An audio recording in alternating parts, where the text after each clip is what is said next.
જય સ્વામિનારાયણ. આજે આપણે 13મું વચનામૃત શ્રવણ કર્યું. 13મા વચનામૃતમાં બહુ જ સાહજિક પ્રશ્ન છે, છતાં આશ્ચર્યકારી પ્રશ્ન છે. એ પહેલા આપણે થોડું એવું સમજી લઈએ કે જીવનમાં જ્ઞાનનું મહત્વ તો છે જ, અને જેટલું જ્ઞાન ઉત્તમ એટલી સાધના ઉત્તમ, અને જેટલી સાધના ઉત્તમ એટલી પ્રાપ્તિ ઉત્તમ. એટલા માટે ઉપનિષદોમાંથી, ગીતામાંથી, ભાગવતમાંથી, વચનામૃતમાંથી સારરૂપ એ જ કહેવાય છે કે સાધુ પુરુષોને, સદગુરુઓને મળીને જ્ઞાન પ્રાપ્ત કરો. ઉતિષ્ઠત જાગ્રત પ્રાપ્ય વરાન નિબોધત. જ્ઞાન મેળવવું સદગુરુને પામીને. તો શ્રીમદ ભગવદ્ ગીતાના 4થા અધ્યાયમાં ભગવાન શ્રી કૃષ્ણએ 4 શરત મૂકી છે, 3 શરત મૂકી છે કે જ્ઞાન મેળવવું છે તો અર્જુન આટલું આટલું કરવું પડે છે. તદવિધિ પ્રણિપાતેન પરિપ્રશ્નેન સેવયા.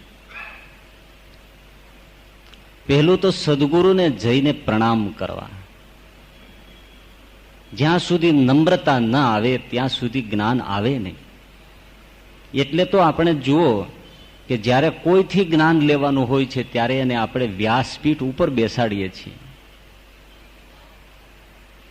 અને લેનાર હોય એ નીચે આસન ઉપર બેસે છે. પાત્રમાંથી જળ લેવું હોય તો એમણે નીચેના પાત્રએ નીચે રહેવું પડે તો જ એમાં જળ આવે. જો એ પાત્ર ઊંચું રહે તો એનામાં પાત્રમાં પાણી ન આવે. સમુદ્ર છે એ નીચો રહે છે, કેટલું ભરે છે. એટલે શરીરથી નમસ્કાર કે પ્રણામ નહીં, પણ અંદરથી નમી પડવું કે હું ખાલી છું, એવો જે નમ્રતાનો ગુણ, પ્રણિપાત કરવા.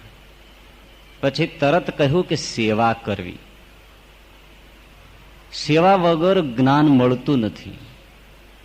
ખાલી પુસ્તકના થોથાઓથી કે શબ્દ શ્રવણથી જ્ઞાન થતું નથી. બહુ અદ્ભુત શરત મૂકેલી છે, સેવા કરવી. એ સદગુરુની સેવા કરવી. સેવા થકી બુદ્ધિ નિર્મળ થાય છે, અને બુદ્ધિ નિર્મળ થતા જ્ઞાન ઠરે છે. અનેક જન્મથી બુદ્ધિ કુસંસ્કારોથી આવૃત છે, માટે સેવા કરવી જ પડે.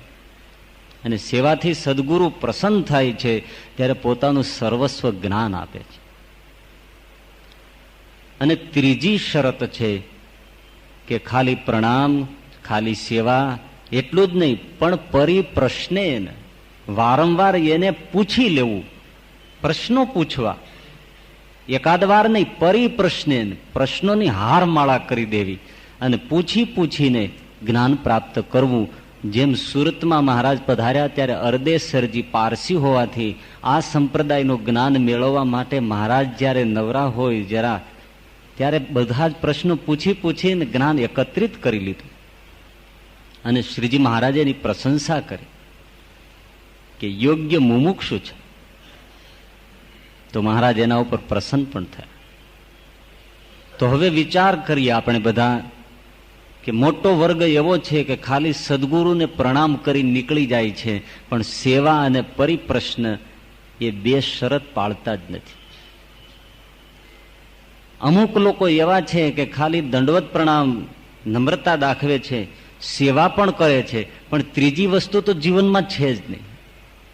પ્રશ્ન નથી, ક્યારેય પ્રશ્ન પૂછતા જ નથી, પ્રશ્ન ઊભો જ થતો નથી.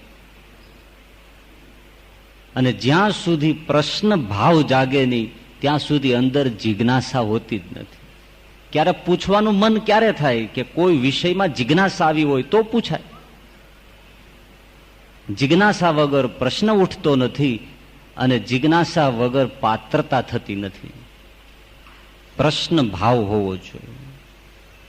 જેવી રીતે ભોજન માટે ભૂખ આવશ્યક છે. ભૂખ ન હોય તો ભોજન ભાવે?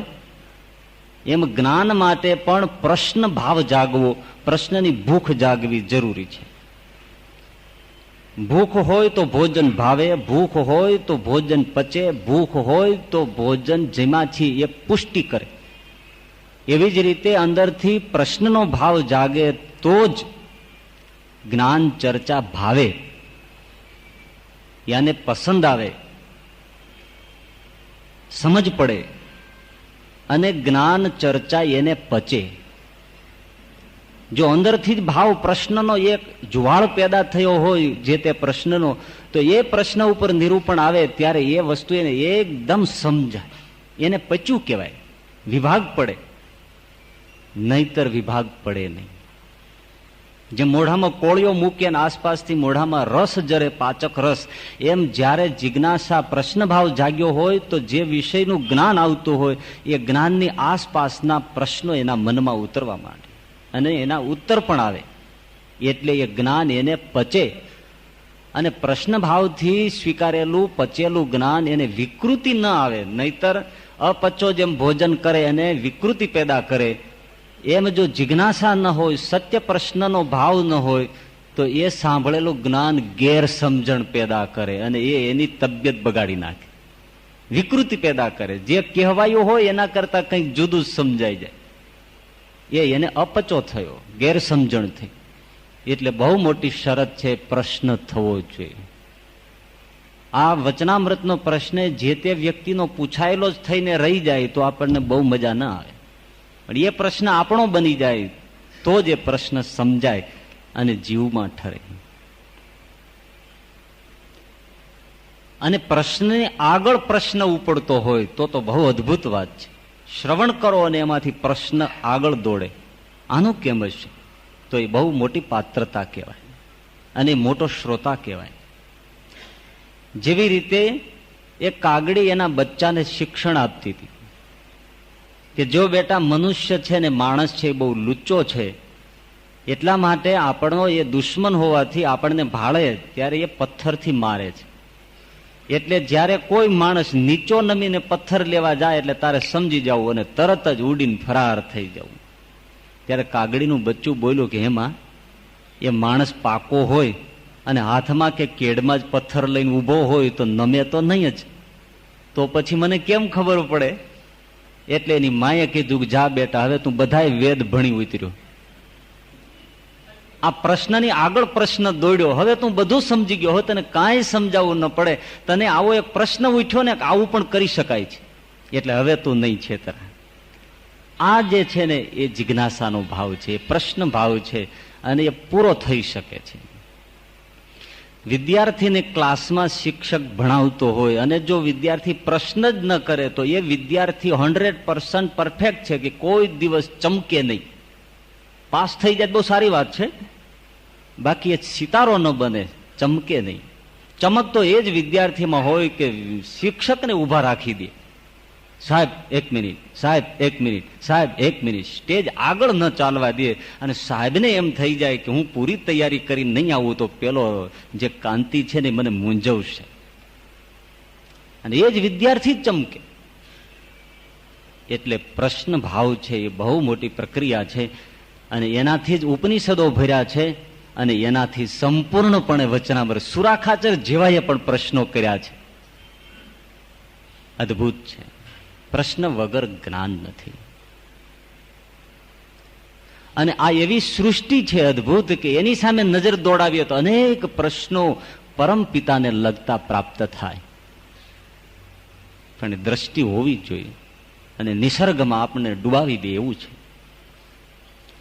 સામાન્ય વાત જુઓ કે ન્યૂટન બગીચામાં બેઠો હોય અને સફરજનના વૃક્ષ નીચે બેઠા પછી એક સફરજન ઉપરથી ખરીને નીચે પડે અને ન્યૂટનને એમ પ્રશ્ન થાય કે આ સફરજન નીચે જ કેમ પડ્યું, ઉપર કેમ ન ગયું? જુઓ કેટલી બધી મોટી શોધ ડિસ્કવર થાય. અને ન્યૂટન એના ઉપર થિંકિંગ કરે, ચિંતન કરે અને વિશ્વની આગળ ગુરુત્વાકર્ષણનો સિદ્ધાંત મૂકે. અને એ જ ગુરુત્વાકર્ષણના સિદ્ધાંત મુજબ અત્યારે કેટલી મોટી વૈજ્ઞાનિક પ્રવૃત્તિઓ ચાલે. ચંદ્ર ઉપર જવું હોય તો એ ગુરુત્વાકર્ષણના સિદ્ધાંતને લક્ષ્યમાં રાખીને જવાય, નહીતર એ ગુરુત્વાકર્ષણનું બળ વિંધી અને યાન જઈ ન શકે. એક બિલ્ડિંગ બનાવવું હોય તો એમાં ગુરુત્વાકર્ષણનો સિદ્ધાંત કામ લગાડવો પડે કે એનું ગુરુત્વાકર્ષણ બિંદુ ક્યાં છે, ગુરુત્વાકર્ષણ રેખા ક્યાં છે. એ જો એન્જિનિયર ધ્યાન ન રાખે તો મકાન પડી જાય. આટલો મોટો આધાર એક સિદ્ધાંતમાં છે ને એ સિદ્ધાંત આ માણસના પ્રશ્નમાંથી નીકળ્યો. ચાયની કીટલી પડી હોય અને એનું ઢાંકણું ખુલ્લું હોય અને ચાય કોલસા ઉપર પડી છે કીટલીમાં અને એનાથી ચાય ગરમ થાય છે, પણ ઉપર રહેલું ઢાંકણું થોડું ઢગઢગ ઢગઢગ ઢગઢગ ઢગઢગ થાય છે વરાળને લીધે.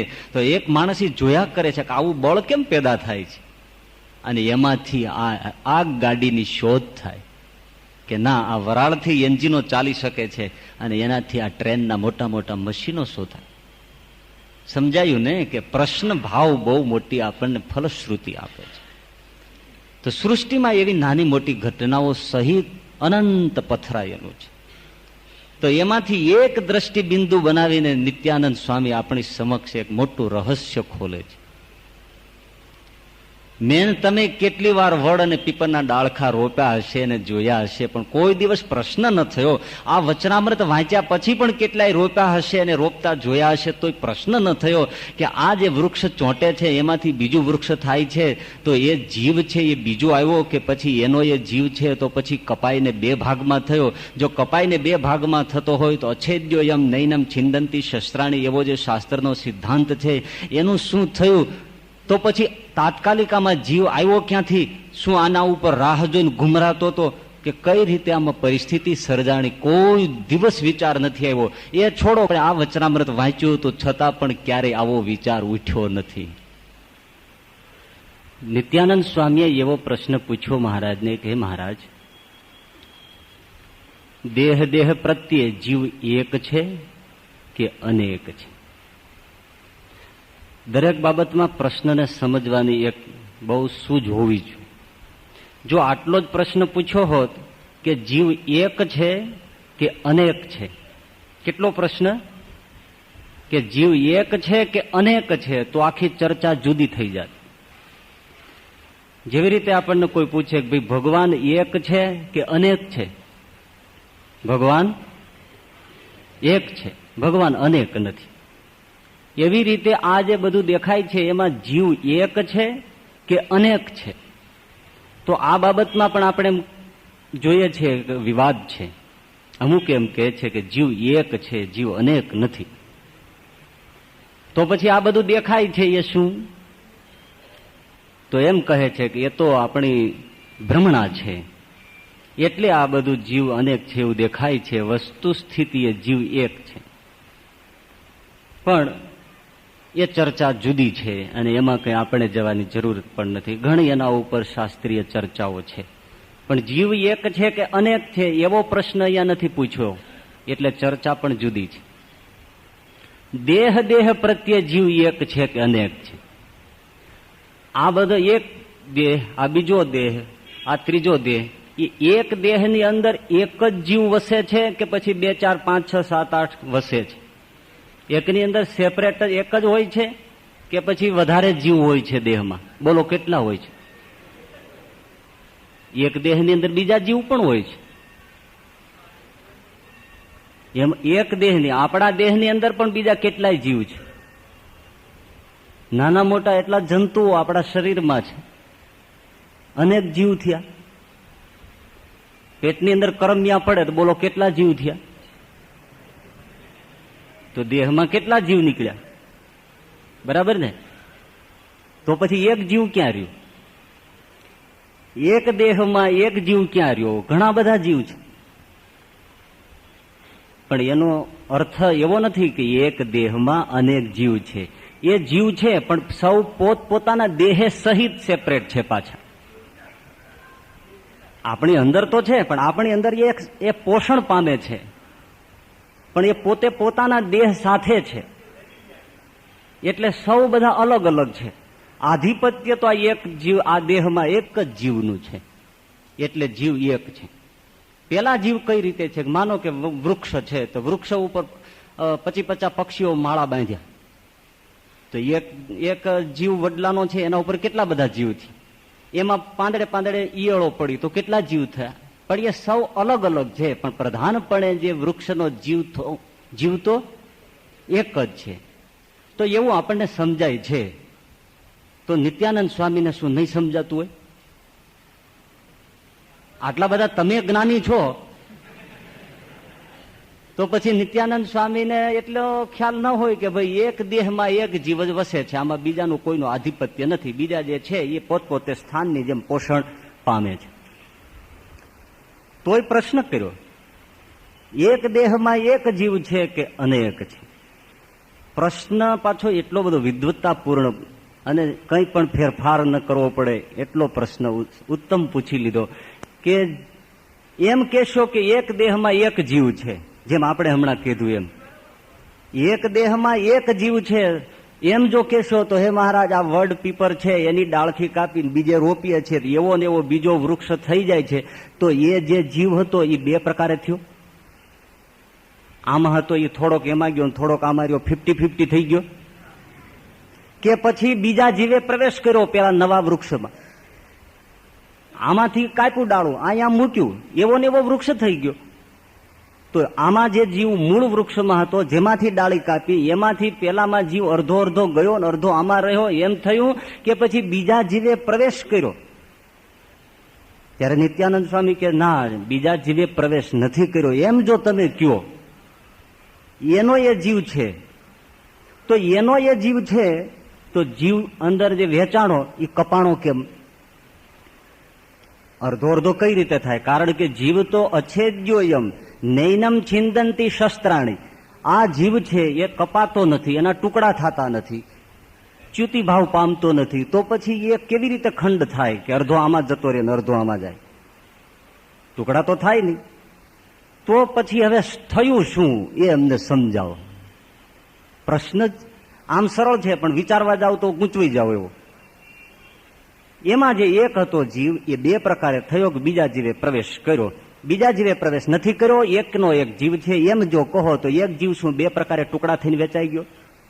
તો શું થયું એ હવે તમે સમજાવો. કારણ કે એવો જ વડલો તરત સામે બીજો થાય છે, એમાંથી જ થાય છે, એનું એ ડાળું છે, એવો ને એવો સજીવન છે. હા, બહુ સુંદર પ્રશ્ન છે. તો એનો મહારાજે ઉત્તર આપવા એમ કહ્યું, લ્યો એનો અમે ઉત્તર આપીએ છીએ. જવાબની શરૂઆત કરી કે ભગવાનની પુરુષ અને પ્રકૃતિ બે શક્તિ છે. એ બે જે શક્તિઓ છે એ જગતની ઉત્પત્તિ અને સ્થિતિનું કારણ છે. પુરુષોત્તમની બે શક્તિ, પુરુષ અને પ્રકૃતિ, એનાથી આ જગતની ઉત્પત્તિ અને સ્થિતિ એ ભગવાન કરે છે, એનું એક કારણ છે. પછી એ બે શક્તિઓનો વિસ્તાર મહારાજ સૃષ્ટિ ક્રમિક સમજાયો. એમાંથી જે રીતે પ્રધાન પુરુષ થાય, બીજા તત્વો થાય, અને તરત જ વિરાટની વાત કરી, જે વિરાટ દેહ ધારણ કર્યો, અને પછી ક્રમિક જે રીતે સૃષ્ટિ થતી ગઈ એનું વર્ણન સમજાવ્યું. અને એ સમજાવતા સમજાવતા મહારાજ અંત ભાગમાં ઉત્તર આપે છે. તો પ્રશ્ન આપવા માટે બિલકુલ એકદમ પહેલો પોઈન્ટ છે ત્યાંથી શરૂઆત કરી.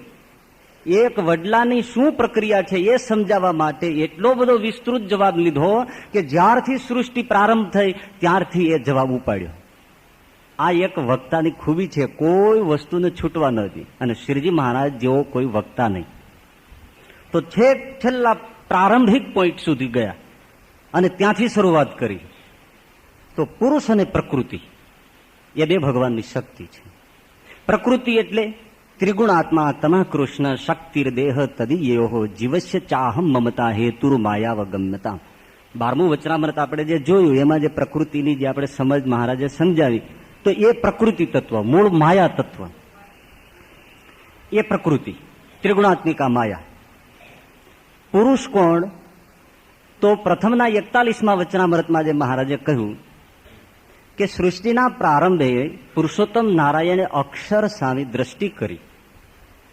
કરુણાપૂર્ણ સંકલ્પ છે એટલે સૃષ્ટિનો પ્રારંભ કરવો છે, તો અક્ષર સામે દ્રષ્ટિ કરી ત્યારે અક્ષરમાંથી એક પુરુષ પ્રગટ થયો. એ પુરુષોત્તમ નારાયણની આ સૃષ્ટિની રચનાની એક ઈચ્છા છે, એ સંકલ્પને ઝીલવા માટે તૈયાર થઈ.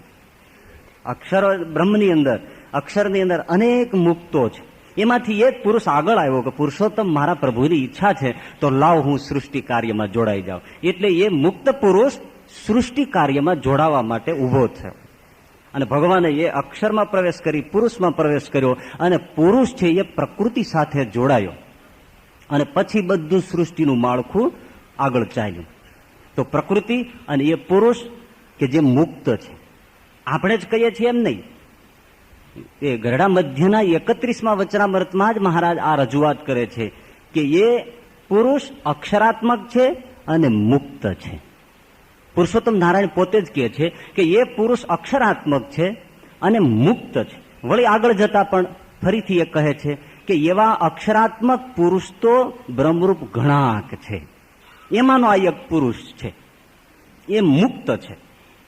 અને એ મુક્ત પરાત્પર પુરુષોત્તમ નારાયણની ઈચ્છાને સ્વીકારી અને પ્રકૃતિ સાથે જોડાયો અને આ બધી સૃષ્ટિની ઉત્પત્તિ થઈ. હવે એ સૃષ્ટિની ઉત્પત્તિની સમજ દ્વારા આપણે વડની પીપરની અંદર જીવ વેચાય છે કે એક છે એ સમજવું છે. તો શ્રીજી મહારાજે એમ કહ્યું કે સ્વામી, આ વડ પીપરની ડાળમાં જે પરિસ્થિતિ બની એ સૃષ્ટિ પ્રક્રિયા છે, પણ ચાલો હું તમને એના સમજવા માટે સારું એ સૃષ્ટિ પ્રકરણ સમજાવું. જેવા પ્રશ્ન કરતા એવા જ ઉત્તરદાતા પરાત્પર પુરુષોત્તમ નારાયણ એ આખી સૃષ્ટિ પ્રક્રિયા સંપૂર્ણ મેથડ આપી દે છે કે ભાઈ આટલું આટલું આવી જ રીતે થાય છે. અને એટલું મોટું રહસ્ય, સરળ રીતે વચનામૃત વાંચીએ તો એમાં બહુ હાથ ન લાગે, પણ એટલું મોટું રહસ્ય આમાં મૂક્યું છે, અદ્ભુત છે. તો શ્રીજી મહારાજે પ્રારંભ બિંદુથી શરૂ કર્યું કે ભગવાનની પુરુષ અને પ્રકૃતિ બે શક્તિઓ છે, એનું ગ્રહણ કરીને સૃષ્ટિનો પ્રારંભ કરે છે. ત્યારે એમાંથી અનંત કોટી પ્રધાન પુરુષ પેદા થાય છે. એમાંથી એક પ્રધાન પુરુષ છે, એમાંથી મહત તત્વ પેદા થયું, મહત તત્વમાંથી અહંકાર થયો, ને એમાંથી જે 5 ભૂત આદિ તન માત્રાઓ સહિત તત્વો નીપજ્યા અને બધા જ તત્વો મળીને એક વિરાટ પુરુષનું પ્રગટીકરણ થયું. શ્રીજી મહારાજે સીધું જ વિરાટને મૂક્યા છે, પણ વચ્ચેની આ પ્રકૃતિ આગળ કહેવાય છે. તો એ પુરુષ પ્રકૃતિ દ્વારા એ વિરાટ રૂપનું પ્રગટીકરણ થયું. હવે મહારાજ ત્યાંથી સૃષ્ટિનો જે એક મેથડ છે એ સમજાવે છે કે સ્વામી, તમે તો વડ પિંપળના ડાળખાની વાત કરો છો, પણ આ બ્રહ્માંડ જ આશ્ચર્યકારી રીતે નીપજે છે. જુઓ ને કે વિરાટનું સર્જન થયું તો એ વિરાટના અંગમાંથી બ્રાહ્મકલ્પને વિશે બ્રહ્માદિક સ્તંભ પર્યંત સૃષ્ટિ થઈ. વિરાટના અંગમાંથી સૃષ્ટિ થઈ. તો વિરાટના અંગમાંથી ભાગવતના 2ય સ્કંધમાં 6ઠા અધ્યાયમાં બહુ વિસ્તૃત રીતે આ સૃષ્ટિની નિરૂપણતા છે. જિજ્ઞાસુએ જોઈ લેવું. પણ કઈ રીતે? તો વિરાટના અંગમાંથી સૂર્ય, ચંદ્ર, નક્ષત્રો, સાગરો, પહાડો, નદીઓ, દિગ્પાલો, લોકપાલો, ટૂંકમાં એમ સમજીએ આપણી બુદ્ધિ પ્રમાણે તો સારું એ આ એક વ્યવસ્થા તંત્ર વિરાટના અંગમાંથી નીકળ્યું. શાસક પક્ષ એ આખો એ વિરાટના અંગમાંથી નીકળ્યો. એના લલાટમાંથી રુદ્ર પેદા થયા વિરાટના, એના હૃદયમાંથી વિષ્ણુ પ્રગટ થયા અને વિરાટની નાભીમાંથી બ્રહ્મા પેદા થયા. અંગમાંથી, ડૂંટીમાંથી એક કમળ ફૂટ્યું. લ્યો બોલો, ડૂંટીમાંથી કમળ ફૂટ્યું અને એ કમળમાંથી બ્રહ્મા પ્રગટ્યા. સ્વામી જુઓ તો ખરા, ક્યાં તમારો વડ પીપળો અને ક્યાં ડૂંટામાંથી બ્રહ્મા નીકળ્યો. અને એ પાછો એ કમળનો નાળ કેવો નીકળ્યો ડૂંટામાંથી કે બ્રહ્મા 100 વર્ષ સુધી દોડ્યો તોય નાળનો અંત ન આવ્યો. આ મોટું ડીંડલું કેવડું!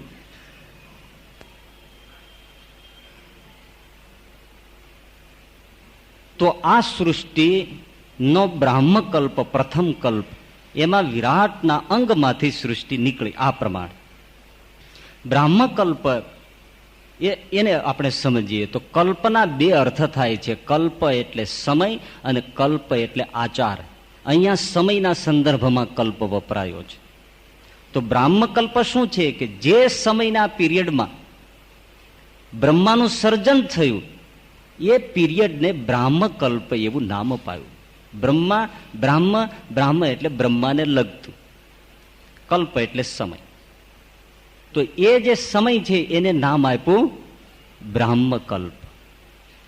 જેમ આપણે પડવો, બીજ, ત્રીજ, ચોથ, પાંચમ છે ને આપણી કાળગણના છે, એમ બ્રહ્માંડ પરત્વેની કાળગણના છે. પડવો, બીજ, ત્રીજ જે કહીએ એમ બ્રાહ્મકલ્પ છે, પાદ્મકલ્પ છે, વારાહકલ્પ છે. એવી રીતે આખા સૃષ્ટિના કાર્ય અને ઘટનાને ભેદે જે તે સમય પીરિયડના નામ આપાયેલા છે. એટલે એનો પડવો ગણો તો એ બ્રાહ્મકલ્પ છે. તો બ્રાહ્મકલ્પમાં વિરાટ પુરુષે અંગમાંથી સૃષ્ટિ પેદા કરી. હવે પાદ્મકલ્પને વિશે બ્રહ્માએ કશ્યપાદિક પ્રજાપતિ એની સૃષ્ટિ કરી. પાદ્મકલ્પ, પદ્મ એટલે કમળ, અને કમળમાંથી થયા એટલે બ્રહ્મા, એટલે પાદ્મનો અર્થ બ્રહ્મા થાય. પદ્મમાંથી થયા માટે પાદ્મ કહેવાય. જેવી રીતે જનકના પુત્રી એટલે જાનકી કહેવાય, એવી રીતે પદ્મનો પુત્ર હોવાથી પાદ્મ કહેવાય. તો એ પાદ્મ એટલે બ્રહ્માનું નામ છે. હવે બ્રહ્માએ જે સૃષ્ટિ પોતે હવે આગળ વધારી, એ જે સમય છે એને શું નામ આપ્યું? પાદ્મકલ્પ. તો પાદ્મકલ્પને વિશે બ્રહ્માએ મરીચ્યાદિક પ્રજાપતિ, કશ્યપ પ્રજાપતિ, દક્ષાદિક પ્રજાપતિ અને એમાંથી દેવ, દૈત્ય, મનુષ્ય, પશુ, પક્ષી, સ્થાવર, જંગમ આખી સૃષ્ટિનો વિસ્તાર કર્યો અને સારું એ બ્રહ્માંડ જીવથી ભરાઈ ગયું. અનંત જાતની સૃષ્ટિ આવી પડી. સૃષ્ટિ ચાર રીતે પ્રવર્તી. સૌ પ્રથમ બ્રહ્માએ માનસ સૃષ્ટિનો પ્રારંભ કર્યો. મનમાં સંકલ્પ કરે અને પુત્રાદિક પ્રાપ્ત થાય. પછી દ્રષ્ટિ સૃષ્ટિનો પ્રારંભ થયો. સ્ત્રીની સામે નજર કરે અને સ્ત્રી થકી પુત્રાદિક પ્રાપ્ત થાય. પછી સ્પર્શ પદ્ધતિ આવી કે સ્ત્રીનો સ્પર્શ કરે અને પુત્રાદિકની પ્રાપ્તિ થાય. અને પછી મિથુની સૃષ્ટિ આવી કે સ્ત્રી પુરુષના વિહાર પછી પ્રજનનથી સૃષ્ટિનો નિપજ થાય. આ ચાર પ્રકારની સૃષ્ટિ. અત્યારે મિથુની સૃષ્ટિ આ પૃથ્વી ઉપર ચાલી રહી છે. તો આવી રીતે સારું એ બ્રહ્માંડ જીવ સૃષ્ટિથી ભરાઈ ગયું. આ એની ઉપજ થઈ. અહીંયા એક પ્રશ્ન એ થાય કે કોઈ દેવ બન્યા, કોઈ દૈત્ય બન્યા, કોઈ દેવના રાજાઓ બન્યા, કોઈ પશુ બન્યા, કોઈ પક્ષી બન્યા, કોઈ વૃક્ષ બન્યા, કોઈ કીટભ્રંગ બન્યા. તો આવી જે સૃષ્ટિ થઈ એમાં જે દેવો બન્યા કે દેવનો રાજા બન્યા કે અહીંયા પૃથ્વીનો રાજા બની ગયા, એ તો ખાટી ગયા ને સીધે સીધા. અને જે બિચારા પશુ પક્ષી ઝાડ વૃક્ષાદિમાં ગયા એ તો બિચારા મરી ગયા, કારણ કે એને તો સીધે સીધું કંઈ મળ્યું જ નહીં. એટલે આપણને એમ થાય કે આવું અસમાનપણું કેમ?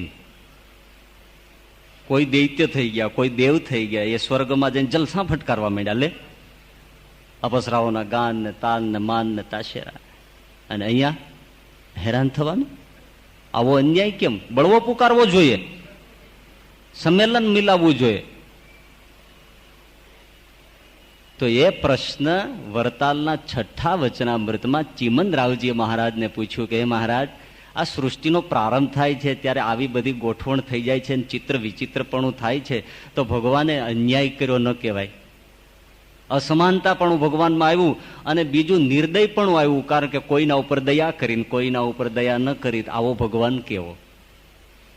ત્યારે મહારાજે ચિમનરાવજીને ત્યાં એમ કહ્યું કે ચિમનરાવજી, તમને પ્રશ્ન પૂછતા ન આવડ્યો. પ્રશ્ન પૂછતા ન આવડ્યો. મૂળ વાત એવી છે કે જયારે પ્રલયકાળ પછી સૃષ્ટિનો પ્રારંભ થાય છે તો પ્રલયકાળમાં માયાના ઉદરમાં જીવ જે બધા સમાયા છે એ કારણ શરીરે સહિત સમાયા છે. તો કારણ શરીર છે એ સંચિત કર્મે યુક્ત છે. એટલે જયારે સૃષ્ટિનો પ્રારંભ થાય છે ત્યારે એના પૂર્વ જે સંચિત કર્મ છે એને અનુસારે જ ભગવાન કર્મફળ પ્રદાતા છે.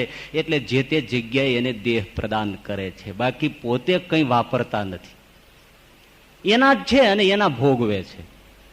એવા કર્મ કર્યા છે તો દેવલોકમાં જાય છે, એવા કર્મ કર્યા છે તો કીટભ્રંગમાં જાય છે, એવા કર્મ કર્યા છે તો એ મનુષ્યમાં રાજાદિક પણ થાય છે. પણ એનો બધો પૂર્વ સંચિત કર્મ સાથે જ હતા. એટલે ભગવાન નિર્દયી પણ નથી અને વિષમભાવી પણ નથી. ઠીક છે. એટલા માટે અહીંયા પણ એક કહ્યું કે ભગવાને જ્યારે આ સૃષ્ટિ કરી ત્યારે શ્રી કૃષ્ણ ભગવાન તે પુરુષ પ્રકૃતિ રૂપ જે પોતાની શક્તિ તેને સહિત થકા જીવ પ્રત્યે અંતર્યામી રૂપે રહ્યા છે અને જે જીવે જેવા કર્મ કર્યા છે તે જીવને તેવા દેહને પમાડે છે. એટલે હવે 3 શક્તિ ધ્યાનમાં આવી. 2 તો હતી જ, પુરુષ રૂપ શક્તિ હતી, પ્રકૃતિ રૂપ શક્તિ હતી, અને ત્રીજી અંતર્યામી શક્તિ આવી. જુઓ, આ જે સૃષ્ટિમાં કામ થઈ રહ્યું છે એમાં 3 શક્તિ કામ કરે છે. એકલી પુરુષ પ્રકૃતિ કામ નથી કરતી, પણ એ ત્રીજી અંતર્યામી શક્તિ પરાત્પર પુરુષોત્તમની છે, એ આ સૃષ્ટિમાં કામ કરે છે. અને એમાં જ મોટું રહસ્ય છે. તો પુરુષ અને પ્રકૃતિ એ 2 શક્તિથી આપણો દેહ સર્જાય છે. આ બધા જે દેહ નિર્મિત થાય છે પુરુષ અને પ્રકૃતિથી થાય છે, પણ અંતર્યામી શક્તિથી જીવની વ્યવસ્થા થાય છે. દેહ બન્યા પછી કયા દેહમાં કેને ઘાલ દેવો એ ભગવાનની અંતર્યામી શક્તિ. કારણ કે અંતર્યામી શક્તિ એના કર્મફળ પ્રમાણે એને વિભાગીકરણ કરે છે. પુરુષ પ્રકૃતિ શક્તિથી દેહનું સર્જન થાય છે જીવ પ્રાણી માત્રના, અને ભગવાનની અંતર્યામી શક્તિથી એના કર્મોનું વિભાગીકરણ થાય છે. એ પ્રમાણે એને દેહની વ્યવસ્થા મળે છે. 3 શક્તિ કામ કરે છે. અને કર્મફળ પ્રદાતાપણું ભગવાન એક પુરુષોત્તમ નારાયણ પોતાની પાસે જ રાખે છે. બાકી અક્ષર પર્યંત કોઈને પોતાનું કર્મફળ પ્રદાતાપણું સુપ્રત કરતા નથી. બાકી બધું અનંત બ્રહ્માંડોનું સર્જન વિસર્જનની પ્રક્રિયાઓ આપે છે, પણ જગત વ્યાપાર એટલે કર્મફળ પ્રદાતા પણ કોઈને આપતો નથી. જો આપે તો મોટો ગોટાળો થાય ને લાંચ રૂશ્વતની શરૂઆત થઈ જાય. એટલે એ પોતે સર્વ સત્તા હાથમાં રાખીને જ બેઠા છે. ગમે તેવો મુક્ત થાય કે ગમે તેવો અક્ષર જેવો થાય તો પણ કર્મફળ પ્રદાતા પણ આ ફાઇલ તો કોઈને આપતા જ નથી, કોઈને દેખાડતા નથી અને ક્યારેય લીક કરતા નથી, પોતાની પાસે જ રાખે છે. એટલે આપણે બધા નિર્ભય છે કે આમાં આપણને કોઈ હેરાન નહીં કરે. તો 3 શક્તિ કર્મફળ પ્રદાતા એની જે બાબત છે એ પુરુષોત્તમની પાસે છે, નારાયણ પાસે છે. તો હવે જે આ કર્મનો વિભાગ થાય છે એને પણ શ્રીજી મહારાજ થોડો વ્યવસ્થિત વિસ્તૃત સમજાવે છે કે આ જે કર્મનું વિભાગીકરણ થાય છે એમાં જીવ જે કર્મ કરે છે એ અમુક કર્મો છે એને સત્વગુણપણે કર્યા છે, અમુક કર્મ એને રજોગુણ પ્રમાણે કર્યા છે, અમુક કર્મ છે એને તમોગુણ ભાવે કર્યા છે. માટે થોડો વિભાગ પડી જાય છે. નહીતર આ ચિત્ર વિચિત્રપણું ન થાય, પણ આ ગુણનું કારણ છે. તો હવે આપણે એ સમજી લઈએ કે સત્વગુણી કર્મ કેવા હોય, રજોગુણી કર્મ કેવા હોય અને તમોગુણી કર્મ કેવા હોય. આપણે ધ્યાન તો રાખવું પડશે ને. બીજો દેહ લેવો છે, ધ્યાન તો રાખવું પડશે ને. એકાંતિક ભક્ત હશે તો પછી કોઈ સવાલ નથી, બાકી તો આ ધ્યાન રાખવું જ પડશે. 3 ગુણથી પર થયા વગર તો અક્ષર પદમાં જવાતું નથી. પણ જ્યાં સુધી એ ભાવ નથી તો 3 ગુણનું પણ સમજ રાખવી પડે છે. તો સત્વગુણી કર્મ બહુ જ ટૂંકમાં જે ક્રિયાથી જ્ઞાન વધે, જે ક્રિયાથી ચિત્તની શાંતિ વધે, જે ક્રિયાથી ચિત્તની નિર્મળતા વધે એ પ્રવૃત્તિ સત્વગુણી પ્રવૃત્તિ છે એમ સાબિત રાખવું. એને એમ પણ કહી શકાય કે સેવા, દાન, તપ અને સ્વાધ્યાયમય જે પ્રવૃત્તિ છે એ સત્વગુણી પ્રવૃત્તિ છે અને એ ઉત્તમ છે. બીજી રજોગુણી પ્રવૃત્તિ એ કઈ છે તો કે જે પ્રવૃત્તિથી ચંચળતા વધે, અપ્રસન્નતા વધે, અસ્થિરતા વધે અને તૃષ્ણામાં વધારો થાય એ બધી જ પ્રવૃત્તિ રજોગુણાત્મક છે, રજોગુણી પ્રવૃત્તિ છે. એને એ રીતે પણ કહી શકાય કે વિષય ભોગ અને લોભની પ્રવૃત્તિ એ રજોગુણી પ્રવૃત્તિ છે. વિષય ભોગ, આ ભોગવી લઉં, તે ભોગવી લઉં, આ ખાઈ લઉં, આ પી લઉં, આ મેળવી લઉં, એ જે વિષય ભોગ સ્ત્રીયાદિક તમામે સહિત, તો એ વિષય ભોગ અને દ્રવ્યાદિકને એકત્રું કરીને લોચો કરી રાખવો એવી જે વૃત્તિ છે એના માટે જે પ્રવૃત્તિ થાય છે એ રજોગુણી પ્રવૃત્તિ છે, એટલે લોભ છે. ત્રીજી તમોગુણી પ્રવૃત્તિ એ છે કે જેનાથી જડતા વધે, જેનાથી મૂઢતા વધે, જેનાથી અજ્ઞાન વધે અને જેનાથી સત અને અસતનો વિવેક નાશ પામે એવી જે પ્રવૃત્તિ છે એ તમોગુણી પ્રવૃત્તિ છે. એટલે એમ કહી શકાય કે ક્રોધ અને હિંસામય પ્રવૃત્તિ એ તમોગુણી પ્રવૃત્તિ છે. હવે ત્રણેયને એક એક વાક્યમાં પણ જોઈ શકાય. સત્વગુણી એટલે જે બીજાને સુખ આપવા માટે જે પ્રવૃત્તિ કરતો હોય, બીજાના સુખનો વિચાર કરતો હોય, એ સત્વગુણી પ્રવૃત્તિ છે. રજોગુણી પોતાના જ સુખનો વિચાર કરતો હોય, હું જ ભોગવી લઉં અને હું જ સુખી થઈ જાઉં, બીજાનું જે થવું હોય તે થાય, એવો જે પ્રવૃત્તિશીલ માણસ છે એ રજોગુણી છે. સત્વગુણી તો પોતાનું છોડીને બીજાને દાન આપે છે, ભાઈ તમે સુખી થાવ, પોતાનો ભોગ ઓછો કરીને બીજાને માટે જતું કરે, એ સત્વગુણી છે. બીજાનું પણ પડાવી લે અને પોતાના ભોગમાં આનંદ માને, એને રજોગુણી કહેવાય. અને તમોગુણી એ છે કે બીજાને સુખ નહીં, પોતાનું સુખ નહીં, પણ બીજાને દુઃખ આપવામાં જેને રસ છે એ તમોગુણી છે. મારી નાખું, હું ભલે હેરાન થાવ પણ એકવાર તો તારું દાંઠું કાઢી નાખું, લે, આ તમોગુણી પ્રવૃત્તિ છે. પોતે હેરાન થાય અને બીજાને પણ હેરાન કરે, પોતે પણ મરે અને બીજાની પણ હિંસા કરે, એ તમોગુણી છે. તો રજોગુણ, તમોગુણ, સત્વગુણથી જે કર્મ પ્રવૃત્તિ થઈ એના પ્રમાણે આ બધા દેહનું વિચિત્ર ચિત્રપણું થયું. હવે આપણે જે આ વડ પીપરનો જવાબ છે ને એને ધીમે ધીમે નજીક જાય છે.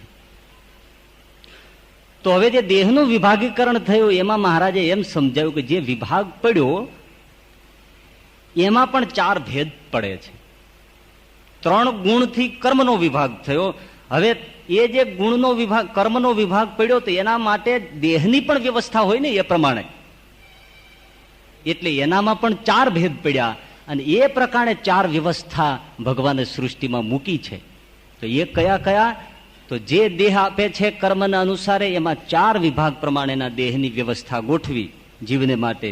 તો એક પેલો જરાયુજ, બીજો અંડજ, ત્રીજો સ્વેદજ અને ચોથો ઉદ્ભિદ જાતિનો પ્રકાર. કુલ જે આ બ્રહ્માંડની અંદર જે જીવ દેહ ધારણ કરે છે એની કુલ ટોટાલિટી 84 લાખ યોની છે.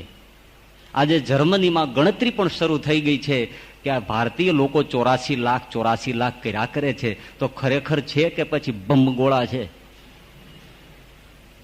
તો છેલ્લી માહિતી અનુસાર એ લોકોએ 30 લાખ જેવી ગણતરી કરી લીધી છે કે 30 લાખ તો હાથ આવી છે. હજી કાઉન્ટ ચાલુ છે, જ્યારે છેલ્લો ફોન આવશે ત્યારે હું જણાવીશ. તો 84 લાખ યોની છે. એમાં 4 વિભાગ પડ્યા એટલે 21 લાખની એકમાં વ્યવસ્થા રાખી. ભગવાન કેવું ગણિતને ન્યાય આપે છે. 21 લાખ, 21 લાખ જાતની યોની એટલે 21 લાખ પ્રકારના દેહની વિવિધતા એ જરાયુજમાં છે. એવી જ 21 લાખની વિવિધતા અંડજમાં છે. એવી જ 21 લાખ દેહની વ્યવસ્થા સ્વેદજમાં છે. અને એવી જ 21 લાખની દેહની વ્યવસ્થા ઉદ્ભીજમાં છે. આ એને ક્યારે આવી બધી ડિઝાઇન કરી છે? હવે જરાયુજ કોને કહેવાય, અંડજ કોને કહેવાય, સ્વેદજ કોને કહેવાય, ઉદ્ભીજ કોને કહેવાય, એનું ટૂંકમાં જરાયુજ, આપણે બધા જરાયુજ દેહી છે. જર એટલે જે ઓર, જન્મ થાય ત્યારે જે જર સાથે બહાર આવે, ઓર સાથે જે બહાર આવે, એક પાતળું પડ હોય છે અને અંદર પાણી ભર્યું હોય, એવી રીતે જે જન્મે બાળક કે કોઈ, એને જરાયુજ યોની કહેવાય. તો મનુષ્યનો જન્મ જરાયુજ છે. એક પાતળા કવરની અંદર હોય છે ને, એ આવરણ હોય છે જેને ઓર કહેવાય છે. એમ ગાય ભેંસને બચ્ચું આવે તો એ પણ વાછડું હોય છે, એ પણ ઓરથી વીંટળાયેલું હોય છે, જેને જર પડી એમ કહેવાય છે, જર કે છે.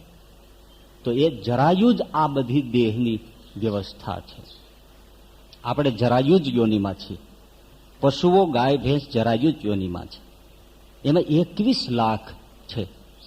બીજો જે પ્રકાર છે એ અંડજ છે. ઈંડું પેલા મુકાય, માદા છે એ ઈંડું મૂકે અને અમુક સમય પછી એમાં બચ્ચું તૈયાર થાય અને પછી એ કોચલું ફૂટે ને એમાંથી સરસ મજાનું એક પક્ષી તૈયાર થાય. એ જે વ્યવસ્થા કેવું છે, ઈંડું હોય તો બિલકુલ પાણી માતાના ઉદરમાં બહાર આવ્યા પછી એનું પાછું વિસ્તૃતિકરણ થાય અને એમાં ધીમે ધીમે એ બચ્ચું તૈયાર થાય. ખબર નહીં, માતાને ખબર પડતી હોય એટલે કોચલું ફોડીને બચ્ચાને બહાર કાઢે અને એવું ને એવું પક્ષી નિર્માણ થાય. તો આ ઈંડામાંથી થાય એટલે અંડમાંથી થાય એટલે અંડજ યોની કહેવાય. એવી 21 લાખ યોની અંડજમાં છે. પછી સ્વેદજ, ન તો માતાના ઉદરમાંથી પેદા થાય, ન તો કોઈ ઈંડામાંથી પેદા થાય, પણ સ્વેદ એટલે પરસેવો, પરસેવામાંથી દેહનું નિર્માણ થાય. આ કેટલી અદભુતકારી સૃષ્ટિ છે. ન માતા પિતાની કોઈની જરૂર નહીં. આપણો પરસેવો, એમાંથી લીંક ટોલા પેદા થાય. આપણે એના માતા પિતા છે,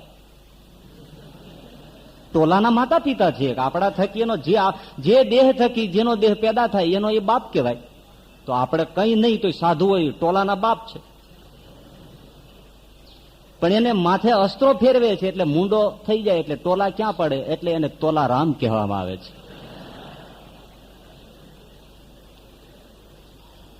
ટોલાને જન્મ નથી આપતા. તો એ સ્વેદ એટલે પરસેવામાંથી જે દેહ પેદા થાય છે. ટોલા, જૂ, માકડ, ચાંચડ, ખાટલામાં માકડ થાય છે, પરસેવામાંથી થાય છે. જેવી રીતે આપણામાં પરસેવા પેદા થાય છે, એવી રીતે પશુ પક્ષીનો પસીનો છે ને એમાંથી પણ નાની અનંત પ્રકારની જીવ સૃષ્ટિ પેદા થાય છે. અને એ ઝીણી જોઈ નથી શકતા પણ મોટી જોઈ શકીએ છીએ. ગાય ભેંસને જે ઈતૈડી અને ગીંગોડા થાય છે એ પ્રસ્વેદમાંથી પેદા થાય છે.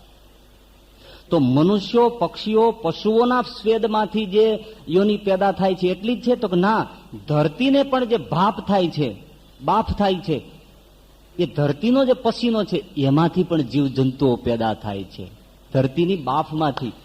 એટલે જેમ વરસાદ પડ્યો કે ન પડ્યો ને પાંખવાળા અનેક તીતલા પતંગી આવી પડે છે, એ શું છે?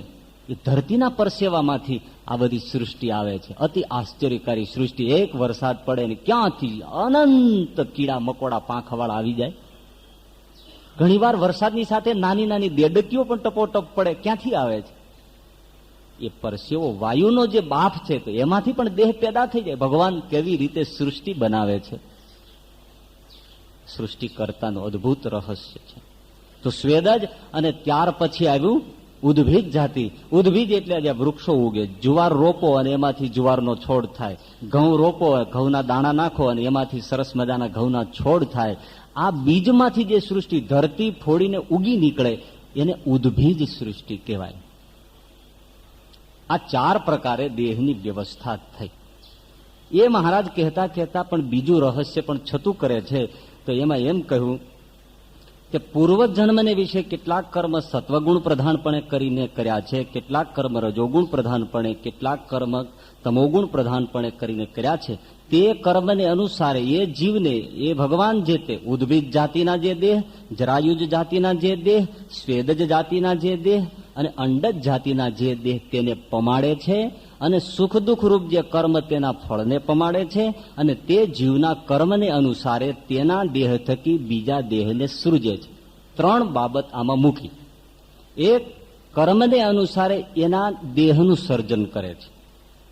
બીજું કે એ દેહનું સર્જન કર્યું સાથે સાથે એના કર્મને અનુસારે એ દેહ થકી જે સુખ દુઃખ મળવાના છે એનું પણ નિર્માણ કરે છે. જેટલું સુખ મળવાનું છે એટલું પણ કર્મ પ્રમાણે અપાવે છે, જેટલું દુઃખ મળવાનું છે એટલું પણ કર્મને અનુસારે અપાવે છે. તો દેહ સર્જાવે છે. બીજું, દેહ સંબંધી સુખ દુઃખ કર્મના ફળ એને પમાડે છે. અને ત્રીજી બાબત કે એ દેહ થકી બીજા દેહને પણ કર્મને અનુસારે પેદા કરે છે. બીજો જ, કારણ કે સૃષ્ટિનો વંશ ચાલુ રાખવો છે તો જેના થકી બીજા દેહને, બીજા જીવને દેહ સહિત એને આગળ લાવવો છે, તો જ્યાં જેનો કર્મનો સંબંધ છે એવી રીતે એનાથી એના બીજા દેહનું સર્જન કરાવે છે. ત્રણ રીતે વ્યવસ્થાના સૂત્રો શ્રીજી મહારાજે બતાવ્યા. ઠીક છે, એક દેહથી બીજા દેહને, ગાયમાંથી ગાય વાછડું બળદ, માણસમાંથી માણસ જેવો માણસ, વૃક્ષમાંથી વૃક્ષ જેવું વૃક્ષ. પણ કઈ રીતે સર્જે છે? તો જે રીતે દેહને ઉપજાની રીતિ છે તે પ્રમાણે દેહને ઉપજાવે છે.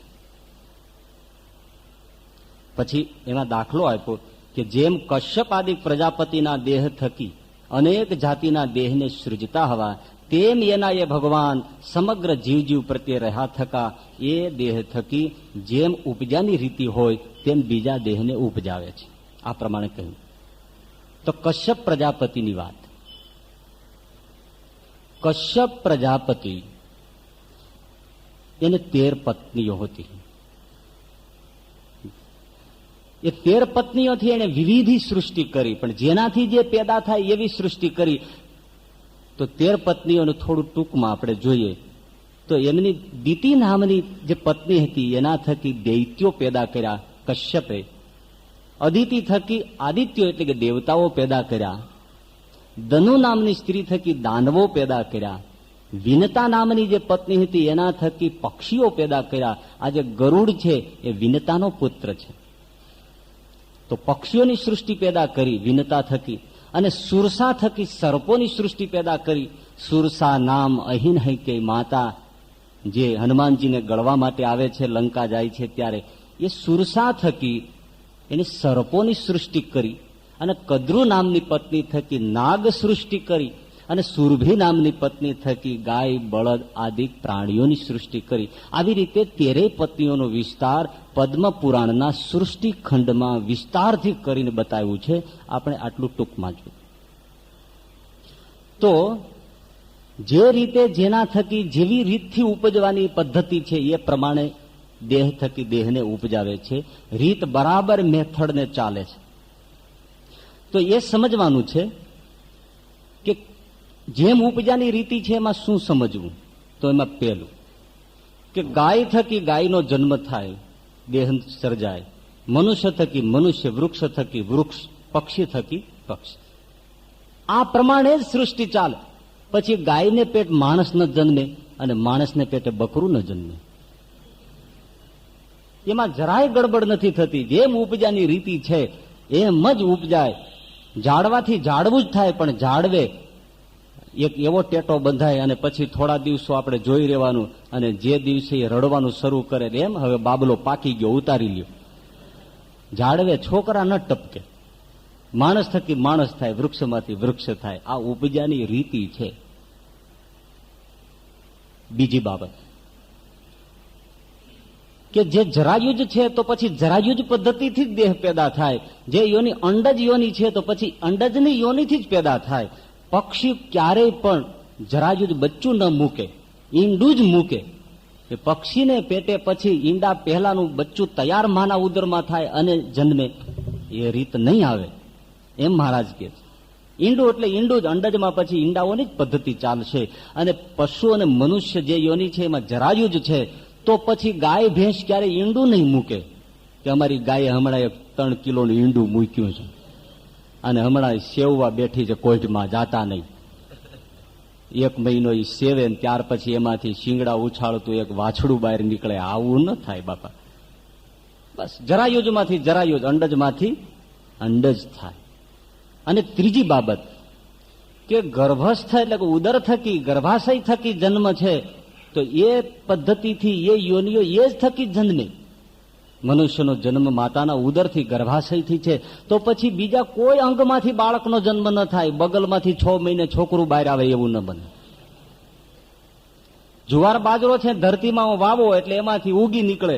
એ માણસ ખાઈ જાય તેના પેટમાં ઉગે નહીં, એ બહાર નીકળી જાય. નહીતર હવે એ ક્યાંક ખૂણે ખાચરે રહી ગયો હોય અને પછી ડૂંટીમાંથી ભોડું બહાર કાઢે કરવું શું? જેમ બ્રહ્મા નીકળ્યો વિરાટની નાભીમાંથી, હવે એમાં બાજરાનો ડુંડો નીકળે, આમાં શું કરવું? એટલે ભગવાને કર્યું સારું કર્યું છે ને, રાજી થયા ને તમે. અને જ્યાં સુધી ડુંડું પાકે નહીં ત્યાં સુધી લણાય નહીં, આમ ભેળું ફેરવવું. એટલે પેટમાં રહી જાય તો પણ ઉગે જ નહીં, બહાર નીકળી જાય. જે રીત છે એ જ પ્રમાણે ગર્ભાશયથી તો પછી ગર્ભાશયથી. પશુ પક્ષીમાં તો એમ જ. પક્ષીનું પછી પીછું પડી જાય એમાંથી બચ્ચું ન થાય. ગાયના વાળ પૂંછડામાંથી ખરી જાય એમાંથી પછી ગાય ન થાય. આપણા વાળ પછી રોપો તો એમાંથી છોકરા ન થાય. જે રીત છે એ જ રીતે થાય. એટલે જરાયુજમાંથી જરાયુજ યોની ચાલી આવે, અંડજમાંથી અંડજ યોની ચાલી આવે, એ આપણે સમજ્યા. એવી જ રીતે સ્વેદજની આશ્ચર્યકારી સૃષ્ટિ પણ સ્વેદજથી ચાલી આવે. અને ઉદ્ભીજ જે સૃષ્ટિ છે, હવે આપણે બિલકુલ પ્રશ્નના જવાબ આવે છે એને લગો લગાવ્યા છે. તો ઉદ્ભીજની જે સૃષ્ટિ ચાલે છે બસ એ જ રીતે ઉદ્ભીજની સૃષ્ટિ ચાલે. જે રીતે જરાયુજ ચાલે છે, જે રીતે અંડજ ચાલે છે, જે રીતે સ્વેદજ ચાલે છે, એ જ રીતે ઉદ્ભીજની જે સૃષ્ટિ ઉગી નીકળે છે એવી જે સૃષ્ટિ છે એ જ રીતે ચાલે. સ્વામી મહારાજ કહે છે એ જ રીતે ચાલે. અને ઉદ્ભીજ સૃષ્ટિમાં એક પ્રકાર નથી. આપણી નજરમાં શું છે કે બસ સૃષ્ટિ આટલા જ ક્રમમાં ચાલે છે, બીજું જ્ઞાન નથી. એક વસ્તુ એ બને છે અને બીજી વસ્તુ એ બને છે એ પછી જોઈએ તો ઉદ્ભીજની જે ભિન્નતા જુઓ. જુવાર બાજરો વાવો અને છોડ ઉગી નીકળે એ તો આપણને સમજાય. પછી ક્યાંય રોપ કર્યો હોય અને એ રોપને વાવો અને એ રોપ ચોંટી જાય બીજું વૃક્ષ થઈ જાય, સમજાય. પણ વડપીપળનું ડાળખું કાપ્યું, થોરનું ડાળખું કાપ્યું અને રોપ્યું ત્યારે જરા પ્રશ્ન થયો કે આમાં વ્યવસ્થા શું થઈ. એક કારણ શું કે પક્ષી ઈંડું મૂકે તો આપણને વિચારવાનો પીરિયડ મળે છે કે હા હવે આમાં બીજો જીવ આવવા માટે ઘણો બધો અવકાશ છે.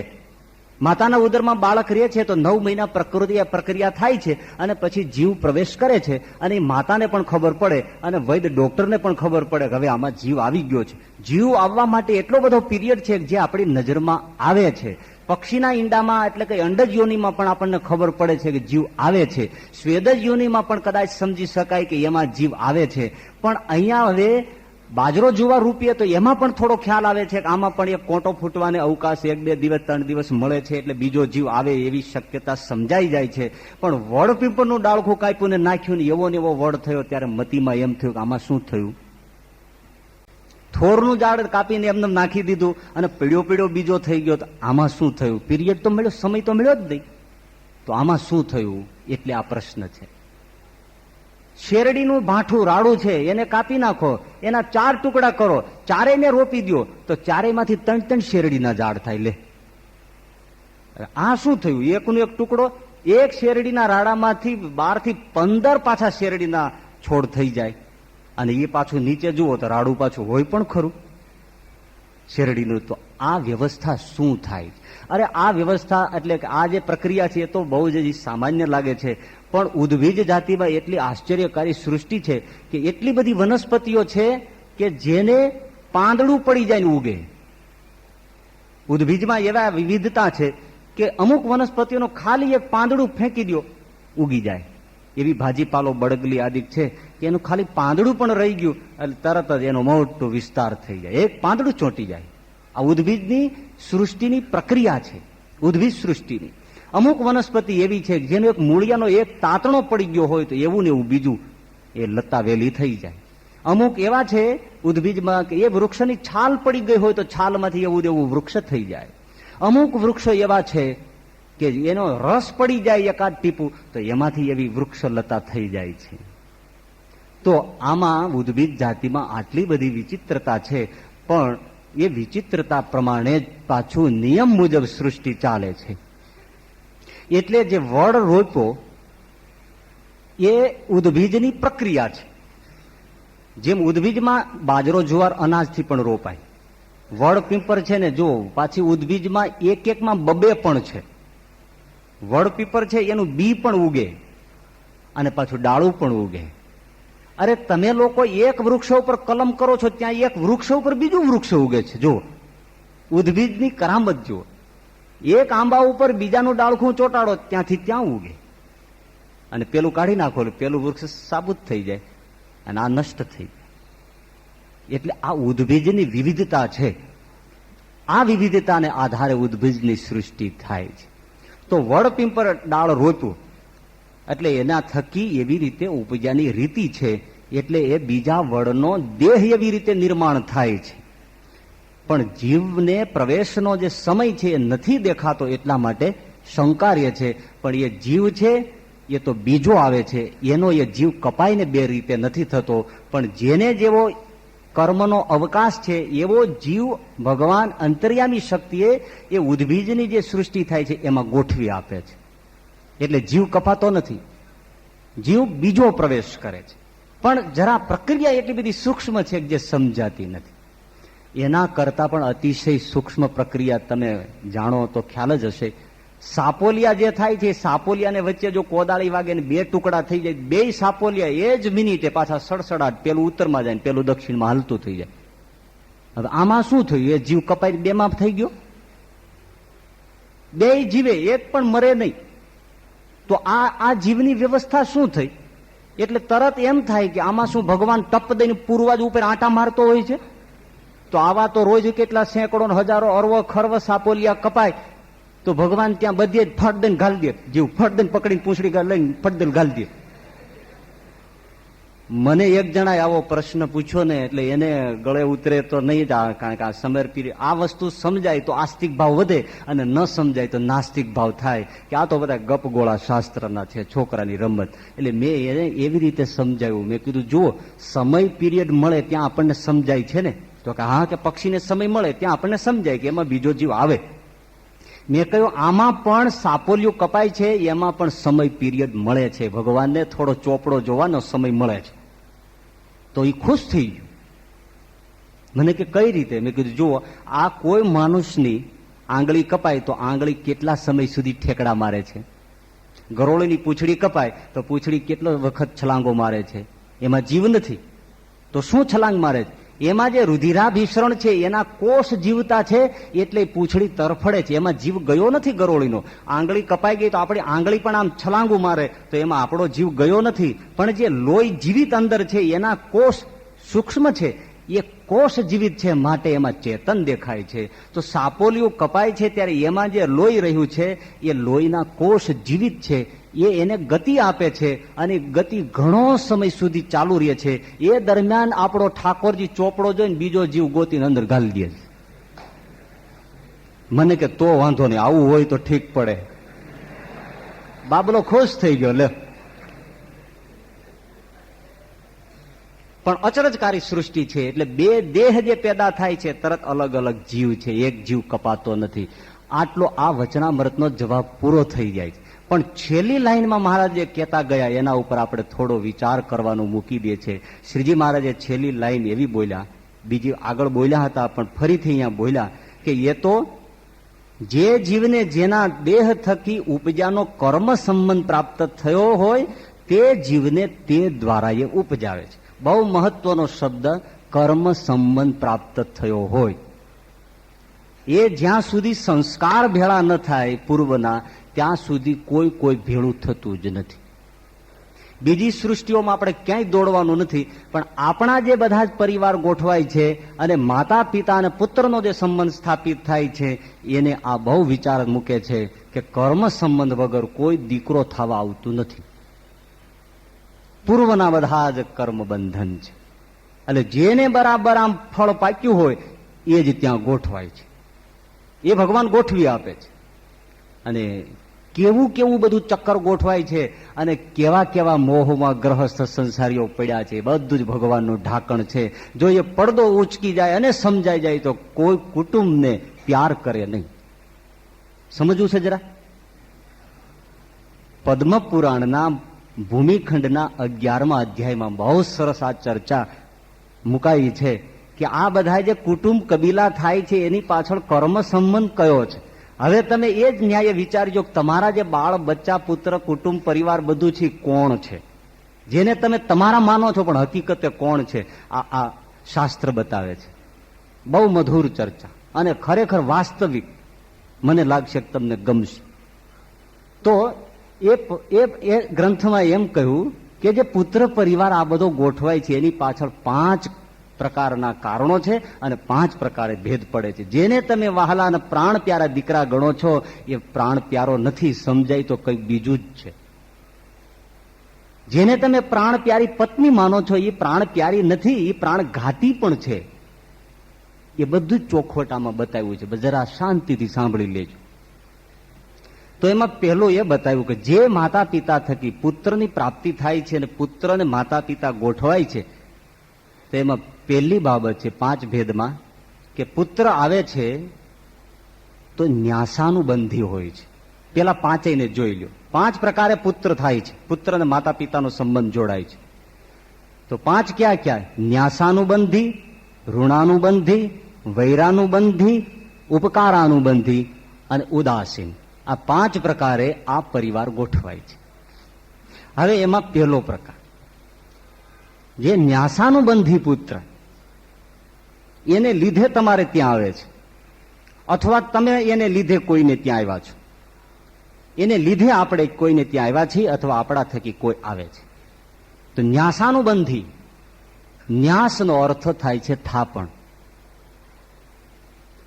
તો જ્યારે કોઈ માણસે કોઈની થાપણ પડાવી લીધી હોય તો એ વસૂલ કરવા માટે એને ઘેર દીકરો થઈને આવે, એ દીકરો ન્યાસાનુબંધી પુત્ર છે.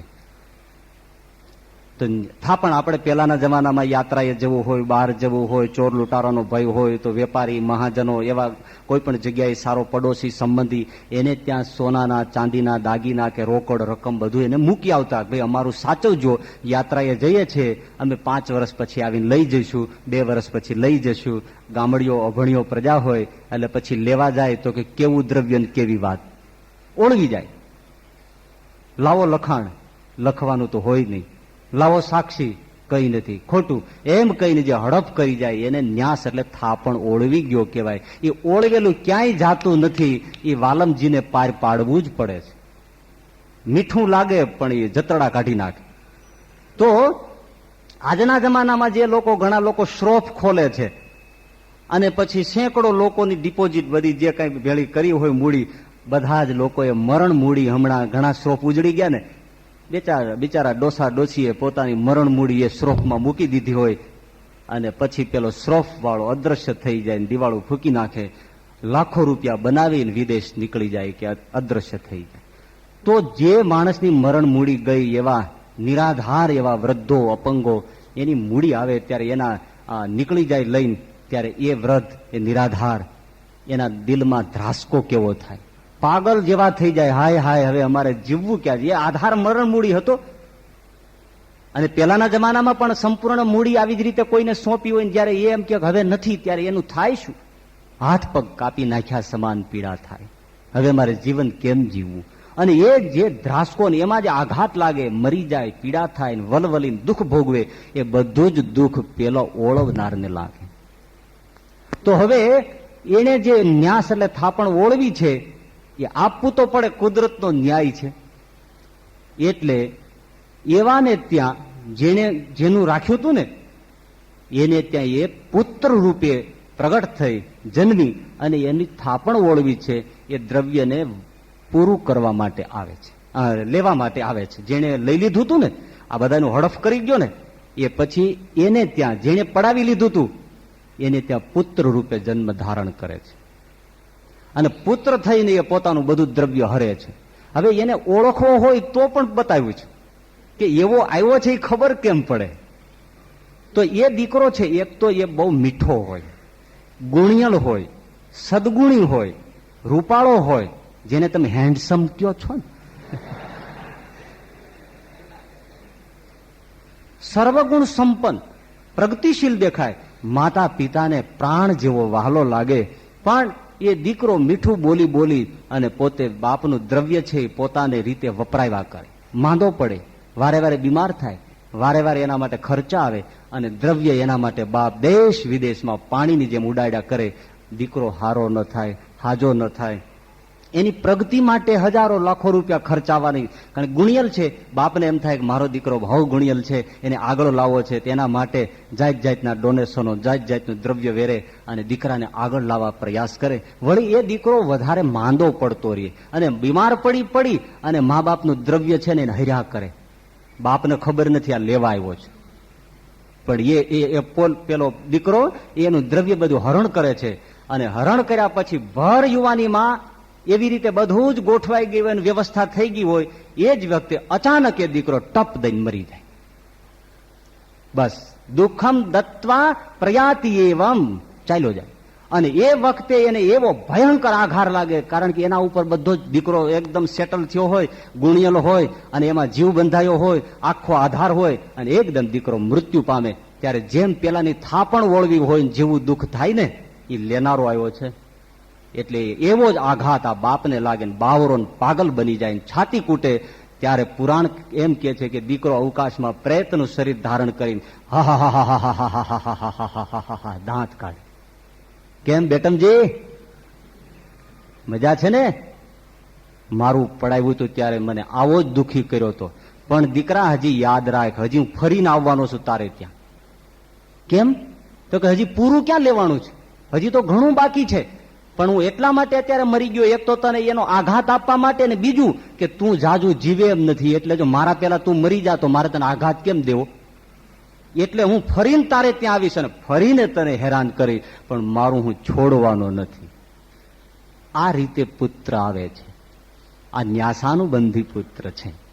એવી રીતે વારંવાર પુનઃ પુનઃ ભૂતવા ભૂતવા પુનઃ પુનઃ આ જ રીતે આવે ને આ જ રીતે એનું દ્રવ્ય લઈને પલાયન થઈ જાય. બાપ એમ માને, છાતી કૂટે કે મારો દીકરો ગયો, પણ એ તો પેલો કોઈ જન્મમાં જે લીધું છે ને એ ચૂકવણું લેવા આવ્યો છે ને વયો. તો એ પુત્ર રૂપે લેવા આવે, એવી જ રીતે પેલો જે રાખી દીધું છે એ પુત્ર રૂપે દેવા પણ આવે. જેમ વ્યવસ્થા થાય એમ ગોઠવવું પડે ને, એના માટે એમ સેટલમેન્ટ થઈ ગયું હોય તો પછી ભગવાન એને લેનારો પુત્ર ગોઠવી દે અને દેનારો પુત્ર પણ ગોઠવી દે. પણ ચૂકવાવે. તો પેલો લેનારો હતો એ વયો ગયો, હવે દેનારો આવે તો શું પોઝિશન થાય? તો દેનારો પુત્ર આવ્યો, જેને બધું ઓળવી લીધું હતું. તો ઓળવી જેનું લીધું તે બાપ થયો છે, અને જેને ઓળવી લીધું એ દીકરો થયો. અને હવે શું કરે? કુટુંબમાં આવે અને પોતે કંઈક થોડું ઘણું કમાય, અને કુટુંબની અંદર એટલી બધી ખેંચ પડે આર્થિક કે દીકરો કમાઈ નીચો વાઈ જાય અને આખા કુટુંબને એને ગદરાવવું પડે. મા બાપ અશક્ત થઈ ગયા હોય અથવા એવા દેવામાં ડૂબી ગયા હોય તો દીકરો રાત દિવસ કાળી મજૂરી કરીને બધા રૂપિયા લાવી અને ઘરમાં સ્વાહા કરે, પોતાને જ ઘરનો વ્યવહાર કરવો પડે. અને એમ કરતા કરતા લાખો રૂપિયાનું દેણું મૂકીને એનો બાપ અચાનક ગુજરી જાય અને દીકરાએ મોત સુધી ઢસરડા કરી ખોરડા બધું વેચી અને એ દેવું ભરપાઈ કરવું પડે. આ દેવા માટે દીકરો આવ્યો અને પેલો વયો ગયો. પૂરું કર્યા વગર છૂટક્યો નહીં. પુતળીબાઈએ માંગરોળના, ગોવર્ધનના ફઈબાઈએ રામાનંદ સ્વામીના સોનાના 2 પાટા એટલે લાહા 2 ગિન્ની રામાનંદ સ્વામી સાચવવા આપીને પુતળીબાઈ ઓળવી લીધી. રામાનંદ સ્વામી જેવા ગુરુની, ભગવાન જેવા માને એની.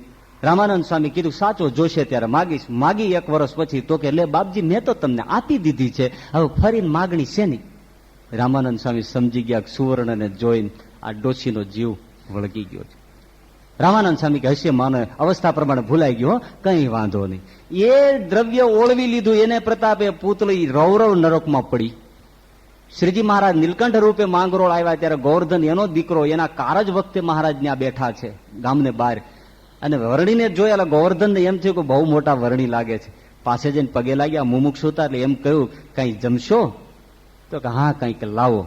તો ગોવર્ધન દોડતા ઘેર જઈને સુખડી લાવ્યા, ગરમ તાજી સુખડી. એટલે નીલકંઠ વરણી એટલે સહજાનંદ સ્વામીએ પેલા ગોવર્ધનને પૂછ્યું કે ગોવર્ધન આ તાજી ગરમ સુખડી તરત દોડતો લઈ આવ્યો? તો કે હા મહારાજ મારી ફઈનું કારજ છે એટલે એના કારજનું આ બધું લાવ્યો છું. એમ? હા. મહારાજ હસતા હશે કે ફઈબા પણ ખરા હો. એટલે છોકરો કે અરે વરણી કેમ ફઈબાને તમે ઓળખો? હા હું તો બધાને ઓળખું. ઓહો તો એ ક્યાં ગયા એ ખબર પડે? હા બધું જાણું. ક્યાં ગયા એ જાણું. એમ તો મને દેખાડો, તારે જોવું છે બેટા? હા આંખો મીચી જા. અને ગોવર્ધન નાનો બાળક એને આંખ મીચીને સડસડાટ ગયો હતો. યમપુરી દેખાઈ, આંખમાં આમ તમર ચડી ગયા. આટલી મોટી ભયંકર યમપુરી, યમ સદન. એમ જોતા જ્યાં જોયું ત્યાં તો ગોવર્ધન ચાલ્યો જાય છે. હાઈવે હતો, સ્ટ્રીટ લાઇટો હતી, બધી વ્યવસ્થા હતી.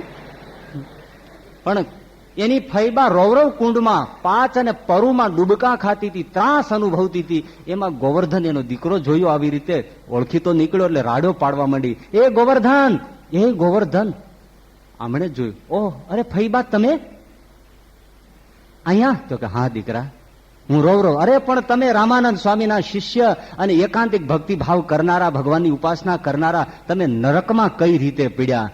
તો કે દીકરા રામાનંદ સ્વામીનું સોનું ઓળવું એ થાપણ ઓળવી અને પ્રતાપે હું અહીંયા પડી છું, પણ તને જે વરણી મળ્યા છે ભગવાન છે એને મારી આજીજી કર અને મને આમાંથી છોડાય. ગોવર્ધન પાછા આવ્યા, મહારાજે કૃપા કરી અને એને છોડાવ્યા. તો જે પડાવી લે છે એ જ્યાં સુધી પુત્ર કે માતા પિતાનો યોગ ન મળે ત્યાં સુધી યમપુરીમાં દુઃખ ભોગવે. અને જયારે એમ લાગે કે આનો નાનો મેળ કરવાનો છે ત્યારે કાં મા બાપ બને ને કાં દીકરો બને, પણ ચૂકવા વગર મેળ પડતો નથી. તો આ ન્યાસાનુબંધી પુત્ર છે. ઘણાના ઘરમાં ન્યાસાનુબંધી પુત્ર અત્યારે પણ વિદ્યમાન હશે અને થોડો સમય પછી ગુજરી પણ જશે, ત્યારે સાબિત કરી લેજો. હવે બીજો પુત્ર છે એ ઋણાનુબંધી પુત્ર છે. ઋણનો અર્થ કરજ થાય છે. કરજ થઈ જાય ને માથે, કોઈની પાસેથી પૈસા લાવીને વાપરી નાખ્યા હોય અને પછી ભાઈ ફૂ કરી જાય અને ભાગી જાય. ઘણા લોકો તો ઉછીનું વાપરવામાં જ પાવરધા હોય છે. હાલતા ચાલતા લાવનભાઈ 200 રૂપિયા કાલ આપી દઉં યાર, હવે શું મોડા મોડો થાય, અમે કોઈને રાખી નથી લેતા. એની પાસેથી 200 રૂપિયા લે, બીજે દિવસે આપવાનો હોય એટલે બીજે દિવસે બીજાની પાસે જઈને કે ભલા 300 રૂપિયા આપીને કાલ પાછા આપી દઉં. 200 આને પાછા આપે, 100 રૂપિયા વાપરે. પછી ત્રીજા પાસે જાય, એની પાસે 400 લે, આને 300 પાછા આપે, 100 વાપરે. બધાને સમયસર પાછા આપે એટલે લોકો વિશ્વાસ કરે કે મળો કીધી તારીખે પૈસા પાછા. પણ એ આમ જ કર્યા કરે, કોઈ શીખતા નહીં હો પાછા. એની એક બુરી પછી ફલશ્રુતિ છે શું કે વાપરવા માટે 100 વચ્ચે રૂપિયા જોઈએ એટલે આગળ વધારતું જવું પડે. એમ વધારતા ધીમે ધીમે પછી એકમાં ન હોય કેટલાય પાસેથી લેવું પડે. એમ કરતા કરતા કરજ વધી જાય અને પછી છેવટે ઝેર પીને મરવું પડે. હવે મરી તો જાય, અહીંથી તો છૂટી ગયો, પણ આ બધાને લીધું એ શું થાય? એ આપવા માટે, એને પૂરું કરવા માટે એને પાછું પુત્ર રૂપે અવતરવું પડે અને આપ્યા વગર છૂટી ન શકે. ઘણા લોકો પડાવી જ લે છે ને, ધંધામાં ખોટ આવે, 1,00,000 2 લાખમાં 5 લાખમાં 10 લાખમાં, પછી અદૃશ્ય થઈ જાય. ઓલા બધા ટટેડા કરે. પણ અત્યારે આ લોકમાં તમે છૂટી ગયા, પણ પરલોક પ્રભુની અદાલતમાં તો છૂટી શકવાના નથી, એ બધા ચૂકવવા જ પડવાના. તો એ ઋણાનુબંધી પુત્ર થાય છે અને એ લેવા માટે આવે છે. જેનું લઈ લીધું છે ને એ લેવા માટે આવે છે કે લાય બેટા મારું ઋણ. આમ છે બાપ હોય એનો, પણ એ બેટો એને કે લાવ બેટા ગયા જન્મનું આ જન્મનું બાકી છે, એ લાવ કરજ છે મારું, હું લેવા આવ્યો છું. હવે એ લે છે કઈ રીતે એની પણ પુરાણમાં ઓળખ આપી છે કે આ પુત્ર રૂપાળો નથી હોતો, જરા આકૃતિ એની કઠોર હોય છે, અને એ ક્રોધી હોય છે, બીજો જિદ્દી હોય છે, અને ચોથો ઉડાવ હોય છે. એવો આ ઋણાનુબંધી પુત્ર હોય છે. પરાયણે તમે ગમે તેમ કરો, એ તમારે રો કરી, કકળ કરી, ફેન કરીને ઘરમાંથી તમારી પાસે પૈસા પડાવે. સતત ખર્ચો, સતત માગણી, ગમે તેમ ભાઈ બાપા કરો તો એ છોડે નહીં. લાવો. જો ના પાડો તો કંકાસ કરે. એવા કટુ વેણ બળે મા બાપને તમર ચડી જાય. અને જ્યાં સુધી પૈસા ન આપો ત્યાં સુધી જમતે નહીં. અને જો ન આપો તો ઘરમાં ચોરી કરે. એ રીતે લઈ જાય, કજિયો કરીને લઈ જાય, અને ગામમાં ક્યાંય તોફાન કરે, કોર્ટ કચેરી કરે ને એમાં પૈસો ઉડાવડાવે. પણ એ તમારું ઋણ લીધા વગર ચૂકે નહીં. અને છેવટે માતા પિતાને ઘર બહાર કાઢીને એનું જે કાંઈ માલ, ખેતી વાડી વજીફા બધું એ પડાવી લે અને મા બાપને ઘરની બહાર કાઢી મૂકે અને બધું જપ્ત કરી લે. આ પુત્ર ઋણાનુબંધી પુત્ર છે. હવે જો લેવા આવ્યો હોય એમ દેવા આવ્યો હોય તો એને જેમ દેવા આવ્યો છે એવી જ રીતે લેવા આવ્યો હોય તો શું થાય? તો એ પુત્ર બન્યો હોય, દેનારો પુત્ર બન્યો હોય તો માતા પિતા એને ચૂસે. જેમ આ પુત્ર માતા પિતાને ચૂસતો હતો એમ હવે માતા પિતા પુત્રને ચૂસે. કાળી મજૂરી કરાવે અભણ રાખીને, ઢોરની જેમ એની પાસે કામ કરાવે અને એને દેહમાં જ્યાં સુધી જીવ હોય ત્યાં સુધી એનો કસ કાઢે, એના દ્વારા દ્રવ્ય ઉપાર્જન કરે અને મા બાપ લેર કરે. છોકરાની પાસેથી કસ કાઢી લે. જો નોકરી ધંધો સારો કર્યો હોય તો એ નોકરી ધંધામાં જેટલો પગાર આવે એ મા બાપ મારી પીટીને લઈ લે. લાય છોકરાને ખાવા ન મળે પણ બાપ પગાર પડાવી લે. આવી રીતે પૈસો પડાવી છેવટે એને જો ધંધો નાખ્યો હોય કે એની ખેતરવાડી કઈ પેદા કરી હોય તો બધું પડાવી છોકરાને પહેરેલે લુગડે કાઢી મૂકે. એવો જે બાપ છે એને ત્યાં ઋણાનુબંધી પુત્ર આવ્યો છે. ઘણા આવા કરે જ છે ને. આ ઋણાનુબંધી પુત્ર છે, પૂરું કર્યા વગર છૂટકો નથી. ત્રીજો પ્રકાર વૈરાનુબંધી. જેની કોઈ હત્યા કરી નાખે તો એ વેર છોડે? એ ફરીને આવે છે અને વેરી પુત્ર બનીને આવે છે. હત્યા કરી હોય, કોઈ પીડા કરી હોય, જિંદગીભર હેરાન કર્યા હોય, આ સાસુ ને વહુ કેમ ગોઠવાઈ જાય છે? આ વેરાનુબંધી છે. પૂર્વના વેર પૂરા કરવા આવે છે. એટલે એને જે દુઃખ આપ્યું છે એનો દ્રવ્યાદિકમાં એને કઈ ભાવ નથી, પણ એ શરીરથી જેટલો દુઃખી થાય ને એટલું કરે. એ વૈરાનુબંધી. તો એ બાળક નાનું હોય ત્યારથી એના લક્ષણ પુરાણ બતાવે છે કે બાળક નાનું હોય ત્યારથી ધાવતા ધાવતા વધારે બચકા ભર્યા કરે ને તો સમજવાનું આ વૈરી આવ્યો છે. તોડી નાખે સ્તન, આંગળીને બચકા ભરી લે. માં બેઠી હોય તો સાનમોનો આવીને એને ઘોંકા મારી જાય, લાકડી મારી જાય, રમકડા મારીને માથામાં ફોઈટ કરે. માં બાથરૂમમાં ચાલી જતી હોય તો પાછળ આવીને મમ્મી ઢબ દઈને પાડે. હવે એ દીકરો પોતાનો આવી રીતે હાડકું ભાંગે તો એની યારે શું બીજું કરવું? પણ પૂર્વનો વેરી છે એ બધું વસૂલ કરે છે. તમે આ મને હેરાન કર્યો છે ને, હું તને માર્યા વગર નથી જવાનો. જો તું ભલે મારી મમ્મીની ડેડી હો, ડુહા કાઢી નાખવાનો. એ આવ્યો એ બાપને પણ હેરાન કરે. બાપને રમતા રમતા આંખમાં આંગળી ઘાલી દે અને ડોળો ત્રાહો કરી નાખે. વૈરાનું બળ. ગીલી દંડા રમતા રમતા બાપને હેરાન કરે. રમત રમતમાં પગ તોડી નાખે. રમત રમતમાં ઢોર છૂટું કરી દે અને બાપને ઢીકવે ચડાવી દે. અનેક પદ્ધતિઓ અખત્યાર કરે પણ બાપનું વેર વાળ્યા વગર, પોતાનું વેર વાળ્યા વગર એ નહીં. આ વૈરાનું બંધી પુત્ર છે. એવી જ રીતે જો એ પોતે વેર જેમ લેવા આવ્યો છે એમ જો બાપ બનીને વેર વસૂલ કરવા આવ્યો હોય તો એવી જ રીતે એ પુત્રને એ મારે પીટે છે. અને હદ પેલો પુત્ર હોય તો માતા પિતાને છેવટે મારી નાખે છે. જોઈએ છે સમાજમાં માતા પિતાની હત્યા કરી નાખે છે પુત્ર. એવી જ રીતે જીવન પર્યંત મા બાપ પોતાના પુત્રને મારે, પીટે, હાથ પગ પણ તોડે અને છેવટે પુત્રની હત્યા પણ કરે, પુત્રીની પણ હત્યા કરે. પુત્ર પુત્રી બધા ગોઠવાય, એની હત્યા કરીને પોતાનું પૂર્વનું વેર વાળે છે. અને ત્યાર પછી જે જીવ છૂટો થાય છે આ વૈરાનુબંધી પુત્ર છે. અને પછીનો ચોથો પ્રકાર છે એ ઉપકારાનુબંધી પુત્ર છે. ઉપકારાનુબંધી એટલે કે જેને આપણા ઉપર ઉપકાર કર્યો હોય, એ ઉપકાર પાછો ન વાળ્યો હોય, પૈસાથી કર્યો હોય, શરીરથી કર્યો હોય, હેતભાવથી કર્યો હોય, વસ્તુ પદાર્થથી. કારણ કે કેટલાયના ઉપકારથી, ઘણાના તો ઉપકારથી જ જીવન ચાલતા હોય ને, લ્યો એટલું વાપરજો, તમે તમારે વાપરો. પણ એ વાપર્યું પણ ઉપકાર જો એનો પાછો વાળે નહીં. પૈસાથી ન વાળી શકે તો કંઈ નહીં, પણ શરીરથી શ્રમ કરીને, સેવા કરીને, એને સહકાર આપીને જો ઉપકાર પાછો વાળી દે તો વાંધો નથી. પણ જો ઉપકાર જ લીધા કર્યો હોય ને વાળ્યો ન હોય તો એવો આને ત્યાં પુત્ર રૂપે થઈ અને ઉપકારનો બદલો લેવા આવે. એ ઉપકારાનુબંધી ચોથો પ્રકાર પુત્રનો છે. તો એ પુત્ર કેવો હોય? દેવા આવ્યો છે ને એટલે બહુ મીઠો. મીઠો એટલે અતિશય મા બાપનું હિત કરવા વાળો, બહુ સેવા કરે, જેમ મા બાપ કહે એમ કરે. અને ખાસ એવું દેખાય કે એના મા બાપ છે ને એ એવા કલાઠ હોય કે વાતે બિચારાને હેરાન કરે ને વાતે એને તકલીફમાં મૂકે તો દીકરો હાથ જોડીને ઉભો હોય, ભલે બાપા હ રાજી રહેજો, અમે છોરું કહેવાય સહન કરશું, વાંધો નહીં. છોકરો જરાય પેલો ન થાય, મા બાપ એને ત્રાસ ગુજારે તો દીકરો હાથ જોડીને સેવા કરે, એને જમાડે, પૈસે ટકે, દવા ઔષધે, પથારી પાગરણે, એની અવસ્થા થઈ જાય તેની સેવા કરે.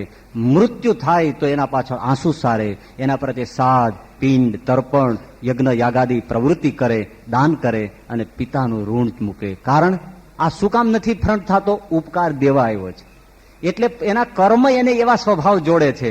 એટલે મા બાપ ગમે તેમ કરે તો દીકરો શ્રવણ જેવો થઈને હાથ જોડીને એની સેવા કરે. આ ઉપકારાનુબંધી પુત્ર છે.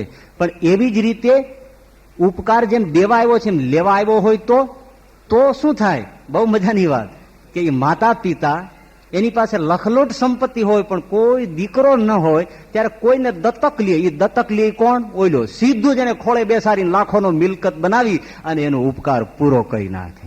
તો એ લેવા આવ્યો, ઓઈલો દેવા આવ્યો. તો આ દત્તક ખોળે બેસીને બધું તાત્કાલિક થોડીક ક્ષણોમાં એ બધા પોતાનું કરી લીધું અને પોતે ઉપકારનો બદલો પાછો લઈ લીધો. આ ઉપકારાનુબંધી પુત્ર છે. અને પાંચમો ઉદાસીન પુત્ર છે. ઉદાસીન શું છે? કે જ્યાં જ્યાં રહ્યા છે ત્યાં એને ઋણ માથે નથી રહ્યું, કોઈ ઉપકાર માથે નથી રહ્યો, કોઈ વેર નથી, પણ સાથે સાથે રહ્યા છે એટલે સાથ બેસવાની વાસના રહી ગઈ છે. એટલે બધા ઘરમાં ગોઠવાય છે. એ ઉદાસી.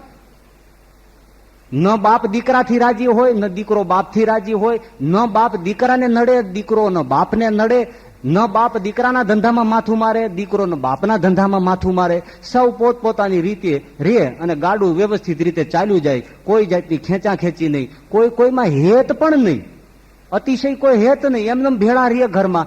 સમજવાનું આ બધા ઉદાસી ભેળા થયા છે. કારણ કે એને સાથે રહેવાનું. અને એવા કુટુંબો ઘણાય છે ને, મેં જોયા છે એટલે કહું છું. એ ખાલી એને સંગ ભેળા થાય.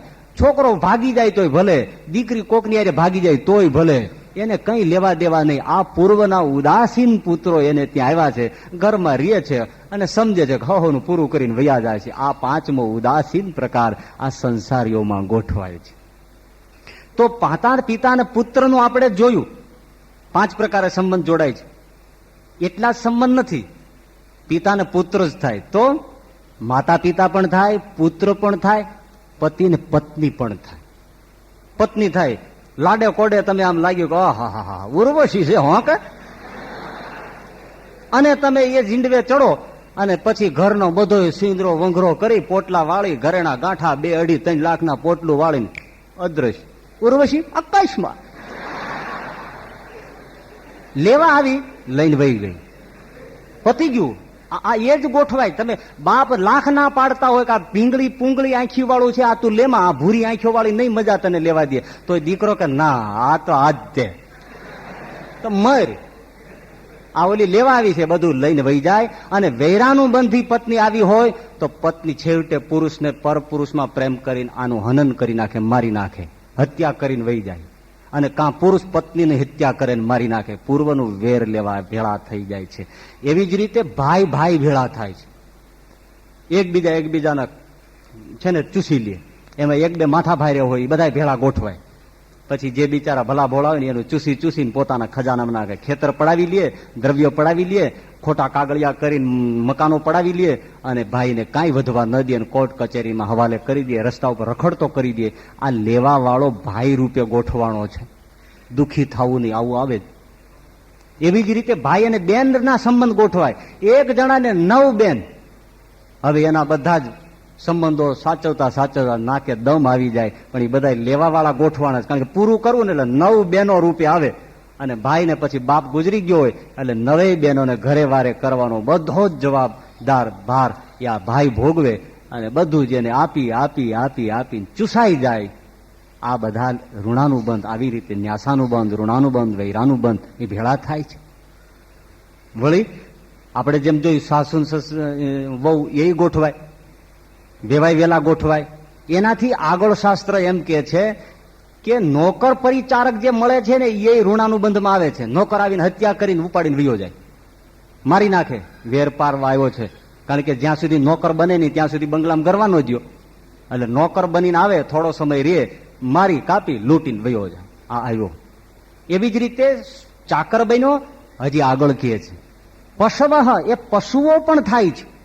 ગાય, ભેંસ, હાથી, ઘોડા, કૂતરા, મેના, પોપટ, કુકડા એ પણ બને છે. પણ એનું ઋણ લઈ જાય છે. ઘણા લોકો ખેડૂતો નથી કે જોતા, સરસ મજાનો બળદ લઈ આવે, તપાસી કરીને અહીંયા લાવે, અને બળદ પોતાને ઘેરે આવે તો હાલે નહીં. કળીએ જ્યાં જોડે તો ડફ દઈને બેસી જાય. પછી ગામના ડોહા હોય ને ભેળા થાય છે, આને ખીલે ફેર થઈ ગયો છે. અને એનો એ બળદ ચાલતો નથી, એને જો વેચી નાખે ને બીજાને ત્યાં મૂકી આવે પાછો ઓહો નો હાલે. એ તમે જોયું છે. અમુક ગાયો ભેંસો એવી હોય કે એ લાવે, મોટે શીંગડે જોઈને મોહીને લાવ્યા હોય, એ 5 શેર 10 શેર કપાસિયા ખાઈ જાય, પણ ટેપુય દૂધ ન કાઢે, કારણ કે લેવા આવી છે.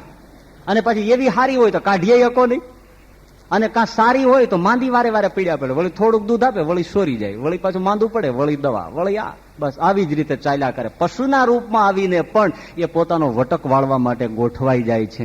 કૂતરાના રૂપમાં ગોઠવાય છે, તમે જોવો છો પ્લેનમાં ફરે. લ્યો, આ લેવા આવ્યા છે, આ લાડ કરે છે, આ પૈસો એને ટિકિટ ખર્ચાવે છે, ઔષધ ખર્ચાવે છે, પૈસા ખર્ચાવે છે. આ બધા ઋણાનું બંધ, ન્યાસાનું બંધ આ રીતે ગોઠવાય છે. એટલે સંસ્કારે સંબંધી સરવે મળ્યા રે, જૂઠી આ છે માયા કેરી જાળ, અંતકાળે સગું નહીં કોઈનું. સંસ્કારનો બધો જ જમેલો થાય છે. ગુણાતીતાનંદ સ્વામી એટલે કહ્યું કે સંચિત કર્મોના અનંત કોઠાર ભર્યા છે, એમાંથી એક કોઠાર, અનેક ભર્યા છે, એમાંથી એક કોઠારને ભાંગ્યો. અનેક ભર્યા છે, એમાંથી એક ભાંગ્યો, એ 2 ફાડા કર્યા, એમાંથી એક જે પાપનો કોઠારનું ફાડું છે એમાંથી આપણો દેહ બનાવ્યો, અને અડધો જે પાપનું ફાડું રહ્યું એમાંથી બધા સગા સંબંધી બનાવ્યા છે. માટે આ બધું પાપનું છે, આમાં કોઈ સારા વાત નથી. સારી રીતે સમજાવે છે, બહુ સાચી વાત છે. આ જ રીતે આપણો બધો કુટુંબ કબીલા વ્યવહાર બધો છે ને. અમારા ગુરુઓને ચેલા એવા ગોઠવાઈ જાય, ગુરુ બિચારો મરી જાય, નાકે દમ આવી જાય ચેલા હાટું, અને ઓલો રાતો રાત બધી મિલકત લઈને દુર્ગા સંગાર ગયે, અને પછી બાપુને એટેક આવે ને ગુજરી જાય. શિષ્યો પણ થાય. કર્મના ઋણ બંધન તો જુઓ, સાધુ થઈ ગયો હોય, માથે તોલો કરીને ભગવા પહેરીને બેઠો હોય સુરક્ષિત સ્થાનમાં, પણ પત્ની ઋણાનું બંધે ક્યાંક બેઠી છે ને, એ ન્યા બેઠું ને કર્મ પુકાર, એ બહાર નીકળ અને મને પરણ, હાલ કેદી નીકળવું છે. અને હાવ સારો સાધુ લાગતો હોય, પણ ધીમે એમ થાય કે મારે આમાં નથી રહેવું. કાં ઉપર બેઠી છે, તૈયાર ટાપીને બેઠી હોય, અને આ ગમે તે રીતે આ આશ્રમમાંથી, ત્યાગાશ્રમમાંથી નીકળી જાય, અને જેવો બહાર નીકળે તો મારું તરત જ લાકડે માકડું ગોઠવાઈ જાય. આપણે જોઈ રહી લે, અને તરત ક્યાંથી મળી ગઈ, પણ એના હાટો તો નીકળ્યો છે. અને પછી જે દેવીજીની સેવામાં લાગી જાય, એવું માંદલું મળી જાય કે એવું કલોઠ મળી જાય કે પછી એમાં સેવામાં પૂર્વના ઋણાનું બંધ પૂરા કરવા માટે, અને એને પેટે છોકરા એમાં પછી ખજૂરી ધડિયા જેવા જન્મે, એ કેડે લઈને ફેરવા કરે ઢીંગલા જેવા, એ ઋણ પૂરું કરવા માટે. અને અમુકને ઋણ હોય જ નહીં તો સંસારની ગમે તેટલી ઈચ્છા જાગે અને લાખ પ્રયત્ન કરે, અંદરના સાધુઓ કાઢવા મથે તોય જાય નહીં, કારણ કે આગળ કોઈ છે નહીં, કોના પાસે જાય? એટલે ઋણાનું બંધ નથી એટલે કાઢો તોય જાય નહીં. અને એમ સંસારમાં જો ઋણાનું બંધ ન હોય તો પછી નથી માણા ઘણા વાંઢા રહી જતા. કોક હોય તો સામે રહેવું જોઈએ ને, પછી વાંઢા રહી જાય, કારણ કે કઈ છે નહીં, કોકની હારે કઈક સંબંધ રાખ્યો હોય પૂર્વે તો મળે ને, એ પછી વાંઢા રહે. ઘણાને વાંજિયા રહી જાય, કોઈ દીકરા ન રહે. તો દીકરા ન થાય તો કોઈ હોય નહીં તો કોણ લેવા આવે ને કોણ દેવા આવે? એટલે મેળ પડતો નથી. આ જે કુટુંબ કબીલાનો સંબંધ છે એ કર્માનું બંધ છે. આ જ રીતે ગોઠવાય છે. શ્રાવણ મહિનામાં વાદળીઓ આવે, ભેળી થાય, ધીમે ધીમે વિખરાય. જો સમજાઈ જાય તો આવા જ કુટુંબમાં ભેળા થયા હોય છે. પણ એનો અર્થ એવો નથી કાલે સવારે પછી ડોળા મંડો કાઢો, એ તું તો ઋણાનું બંધ છો, એ વહુ તું તો વેરાનું બંધી છો, હાયલા ઘર મૂકીને ભાગ. આવું કરવાનું નથી. આમાં એક બહુ સમજવાનું વાત છે કે આ પ્રમાણે થતું હોય, જે પ્રમાણે છે એ જ ભોગવવા આવીએ છીએ એવું નથી. ગહના કર્મણો ગતિ, જેમ પૂર્વના ભોગવવા આવીએ છીએ એવી જ રીતે નવા પણ બંધાય છે. એટલે હવે આપણે જૂનું ભોગવીએ છીએ કે નવું બાંધીએ છીએ વેર કરીને, એ ખબર નહીં પડે, એ ખ્યાલ નહીં આવે. એટલા માટે આપણે તો હંમેશા સત્સંગ કરીને સુધરી પોતાનો સ્વભાવ સુધારવાનો, અને નવું કર્મ ન નીપજે એ જ ન્યાય. આપણે ન ન્યાસાનું બંધી થવું, ન વૈરાનું બંધી થવું, ન ઋણાની બંધી થવું, ન ઉપકારાનું બંધી થવું, કે ન ઉદાસી થવું. પણ એટલે ઉદાસી એટલે કોઈમાં આસક્તિ ન રાખે.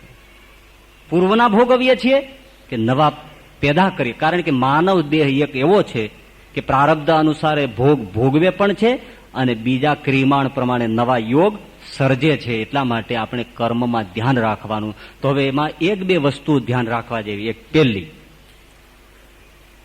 કે આપણે કોઈને ત્યાં આવા સંબંધથી જવું ન પડે, એના માટે કોઈનું પદાર્થ, વસ્તુ, મિલકત એને ક્યારેય પડાવી ન લેવી. માથે ચડે તો દેવા જવું પડે ને, અને કોઈ લેવા આવે એટલે કોઈની મિલકત ક્યારેય ઓળવવી નહીં. એનું જે હોય તે પાછું આપવું. કોઈ મજૂરની મજૂરી ન ડૂબાડવી, નહીતરી જેદી તેદી ગમે તે રીતે વસૂલ કરે. એટલે શિક્ષાપત્રીમાં લખ્યું છે જેટલું ઠરાવ્યું હોય એટલું આપી દેજો. અને ઘણા એવા આપણને દેખાય છે ઠરાવ્યું હોય એથી પછી ઓછું આપવા વાળા જરાય બુદ્ધિમાં વિચાર કરતા નથી કે આપણે શ્રીજી મહારાજની આજ્ઞાનું ઉલ્લંઘન કરીએ છીએ. ઓળવવું નહીં, કીધું હોય એટલું આપી દેવું. કોઈ દિવસ ચોરી ન કરવી. પારકું છે ને, ચોરી કરીને જો લીધી તો પછી આપવા જવું જ પડશે. એક સાધુ એક ગ્રહસ્થને ત્યાં આવી રીતે રહી રહીને માલ મલિદા ખાધા, ગુજરી ગયો, અને પછી એ ગ્રહસ્થને ત્યાં આપવું તો પડે એટલે વાછડો થયો. હવે વાછડો મોટો થશે પછી એને માથે ધર મુકાવાની, એ બળદને ખેતી, કળિયા, કોસ જૂના જમાનાનો એ બધું તાણવાનું, અને બળદને તો ત્રાસ ગુજારવાનો, ધારદાર પરોણીઓ વાગવાની. એ સાધુને જ્ઞાન ન ગયું, કારણ કે આમ થોડો જ્ઞાની જેવો હતો. તો વાછડો થઈને મૂંઝાય કે માર્યા હો, જો આનું મેં વાળી દીધું હોત તો વાંધો નહોતો, પણ આજ આવ્યો છું. હવે એમાં એક દિવસ ઘટના બની કે એ જે ગ્રહસ્થ હતો ને એનો ભાઈ, એને શું કર્યું નાના ભાઈએ કે મોટા ભાઈના ફળિયામાં થોડે દૂર ઘઉંની ઢગલી પડી હશે, એટલે ઓલો ભાઈ ને એના કુટુંબીઓ આડાવડા ગયા છે ને તો જઈને એમાંથી ફાટ મીડો બાંધવા, એક કપડામાં ઘઉં મીડો ભેળા કરીને પોતાને ઘરે લઈ જવા. ત્યારે ફળિયામાં બાંધેલો વાછડો સાધુ હતો ને પૂર્વનો, એને જ્ઞાન હતું એટલે એને આ જોયું, વાછડો બોલ્યો, એ રેવા દે રેવા દે. ઓલો જોઈ ગયો, કાંઈ કોણ જોવે, પણ ઓલો તો વાછડો બોલે ને ભાઈ આશ્ચર્ય જ લાગે ને વાછડો બોલતો હોય તે. વાછડાએ કીધું ગભરાતો નહીં, પણ મને તો ઓળખે છે, હું તમારા કુટુંબમાં રહ્યો, ખાધું પીધું, એ હું પોતે સીતારામ બાપુ છું. અરે પણ બાપુ તમે, તો કે આવી રીતે ઋણ વાળી નથી શક્યો એટલે ભલા માણસ વાછડો થયો છું, તો તું હરામનું લઈ લઈશ તો તારે શું થવું પડશે, માટે મૂકી દે રેમાં લેમાં, જેનું હોય એનું ભોગવવા દે, નહીં તો ઢીંડા ભાંગી જાય બાપા. હવે હું બળદ થઈશ ને બધા ઋણ પૂરા કરીશ ત્યારે મારી છુટકારો થશે, એટલે કોઈ દિવસ કોઈનું પડાવવું નહીં. બિલ ચૂકવતા ચૂકવતા 300 ને બદલે કોઈના 400 આવી ગયા હોય તો 100 રૂપિયા પાછા હોય ને પાછા આપી દેવા. સરળ રીતેથી મળે એટલે મીઠું તો બહુ લાગે ને, પાછું આપતા જીવ નો હાલે કે આપણે ક્યાં લીધા છે, એની મેળે આવ્યા છે નાખીને, કે એ હકનું નથી, એ દેવા જ આવવું પડે. અહીંયા તમે નથી દેવા જતા, પણ ફરીને ગમે ત્યારે દેવું જ પડે, આપવું જ પડે. અને એમાં એક બાબત કે રસ્તે જતા સીમ સીમાડે ક્યાંય પણ કોઈની વસ્તુ પડી ગઈ હોય ને જડે, આપણી નથી. જો એને ભોગવે પોતાના ઘરમાં નાખે તો જેની હોય એને ઋણ દેવા જવું પડે, ગમે તે જન્મે આપવું પડે. માટે એ જે વસ્તુ જડે, તો ઘણા લોકો જડેલી વસ્તુને પોતાની માને કે આપણે ક્યાં લૂંટવા ગયા છે, આ મળીને આમે પડી જ રહેવાની હતી. ના, એનો અધિકાર દેવ મંદિરનો છે. જે વસ્તુ જડે દેવ મંદિરમાં મૂકી દે કે આ ભાઈ ભગવાનને જડ્યું છે, આ ભગવાન વાપરે, આપણે વપરાય નહીં. જો ઘરમાં નાખો. એટલે હું એકાદ હરિભગત અહીંયા બેઠા છે અને મને બરાબર ખ્યાલ છે, આજની તારીખમાં સંસ્થાના માટે કાંઈ પણ, આ મંદિરને માટે કાંઈ પણ લેવા કરવાનું હોય તો એ બિલ લઈ ગયા હોય તો રાત્રે સુવે એ પેલા બધું સંસ્થામાં મૂકી જાય કે એક પૈસો અમારા ઘરમાં રહી જાય તો પછી એ મિલકતમાં અમારે મોત સર્જાય. માટે દેવ દ્રવ્યનો એક પણ પૈસો ઘરમાં રહેવો ન જોઈએ. મંદિરમાં બધું બિલ 5 પૈસા વધ્યા હોય તો મૂકી આવીને પછી નિરાયતે પોતાને ઘેરે જઈને સુવે. રાતે દેહ પડી જાય તો આ હિસાબનું શું? બહુ સારી સમજણ છે. એમ દેવ મંદિર કે કોઈ પણ વ્યક્તિનું જો દ્રવ્ય કે કોઈ રહી ગયું તો ઋણ અચૂકપણે ચૂકવવું પડે. એટલે માં ગૃધઃ કશ્યસ્વિત ધનમ, જે ઉષાવાસ્ય ઉપનિષદમાં અહીંયા ઉપર સૂત્ર લખ્યું છે, કોઈનું વસ્તુ પડાવવા માટેની ક્યારેય દુર્બુદ્ધિ ન રાખવી. એક બાબત. બીજી બાબત એ છે કે કોઈની સાથે વેર ન બાંધવું, કોઈને પરેશાન ન કરવા અને કોઈની હિંસા ન કરવી. જો આ 3 વસ્તુમાં સાવધાન રહી જવાય તો વેરાનું બંધી પુત્ર કે માતા પિતા થવું ન પડે. નહીતર ગમે તે જન્મે વેર વળે ને વળે. જે લોકો, એટલા માટે માંસાહારનો નિષેધ છે કે માંસ ખાવા માટે કેટલા જીવની હિંસા કરવી પડે છે. એ જે જીવને આમ બાફી નાખ્યું છે, કાપી નાખ્યું છે, એ છોડવાનું છે. એ અર્થ જ માંસનો એ છે, માંસઃ, મને તે મારે છે તો હું તેને મારીશ. અચૂક ઉપરીચર વસુની જે કથા છે ને, એ પશુઓ પણ વેર વાળવા માટે આવશે. સર્પાદી કરડે છે, એ કેમ થાય છે? આ બધા જ વેર વાળવા માટે ફરી ફરીને આવે છે. માટે કોઈની સાથે આવું હિંસા કે ક્રોધ, દ્વેષથી આ ગ્રંથિઓ ન બંધાય. એ ત્રીજી બાબત. આપણા ઉપર કોઈએ ઉપકાર કર્યો હોય તો એ ઉપકાર વારવા માટે તત્પર રહે. કોઈ સામાજિક સંસ્થાઓમાંથી, કોઈ એવી જગ્યાએથી આપણે ડોનેશન લઈને ભણ્યા હોઈએ કે સમાજમાં કે આપણા ધંધામાં સ્થિર થયા હોય તો એ ઉપકાર ભૂલવો નહીં, પાછો વાળવો. નહીતર આ જન્મે નહીં તો ગત જન્મે, આવતે જન્મે ગમે ત્યારે વાળવો જ પડે છે. માટે ઋણમાંથી મુક્ત થવા માટે હંમેશા પુરુષાર્થ તનથી, મનથી, ધનથી કરી નાખવો તો જ શુદ્ધિ થાય છે અને માણસ છૂટી જાય છે. આવી રીતે આપણો કબીલા વસે છે, આપણો પરિવાર વસે છે. એટલા માટે જ હવે છેલ્લી વાત કે આપણા ગુરુ મહારાજ સતત એમ કહેતા, જ્યારે પત્રકારોએ પૂછ્યું હતું ત્યારે, કે તમે સાધુ થઈને તમે પણ આટલો પરિશ્રમ કરો છો અને આ સાધુઓ પાસે પણ આ બધા બિલ્ડિંગો બંધાવો છો, આવો શરીરથી શ્રમ કરાવો છો, તો આજે તો સાધુઓ કંઈ આવું કરે નહીં, તો તમે આવી કાળી મજૂરી કેમ કરાવો છો? અને તમે પણ આટલા તડકામાં આટલી જૈફ વયે આવું બધું કેમ કરો છો? ત્યારે સ્વામીએ કહ્યું કે આ બધા અમારા શિષ્યોને પ્રેરણા માટે, અને બીજું કે અમારા સાધુ સંતોને સમાજ બધી વસ્તુઓ પૂરી પાડે છે, કપડાં લતા, રહેવું, ખાવું, પીવું. હવે જો એ સમાજના હિત માટે જો એ કઈ પુરુષાર્થ કે સેવાશ્રમ ન કરે તો ઋણ માથે રહી જાય અને એ શ્રીમંતની ઘોડાગાડીનો ઘોડો થવું પડે. મારા સાધુને શ્રીમંતની ઘોડાગાડીનો ઘોડો થવું ન પડે એટલા માટે હું એમને આ બધા શ્રમ સેવામાં અને પરોપકારમાં જોડું છું. આ મોટી એમની સેવા.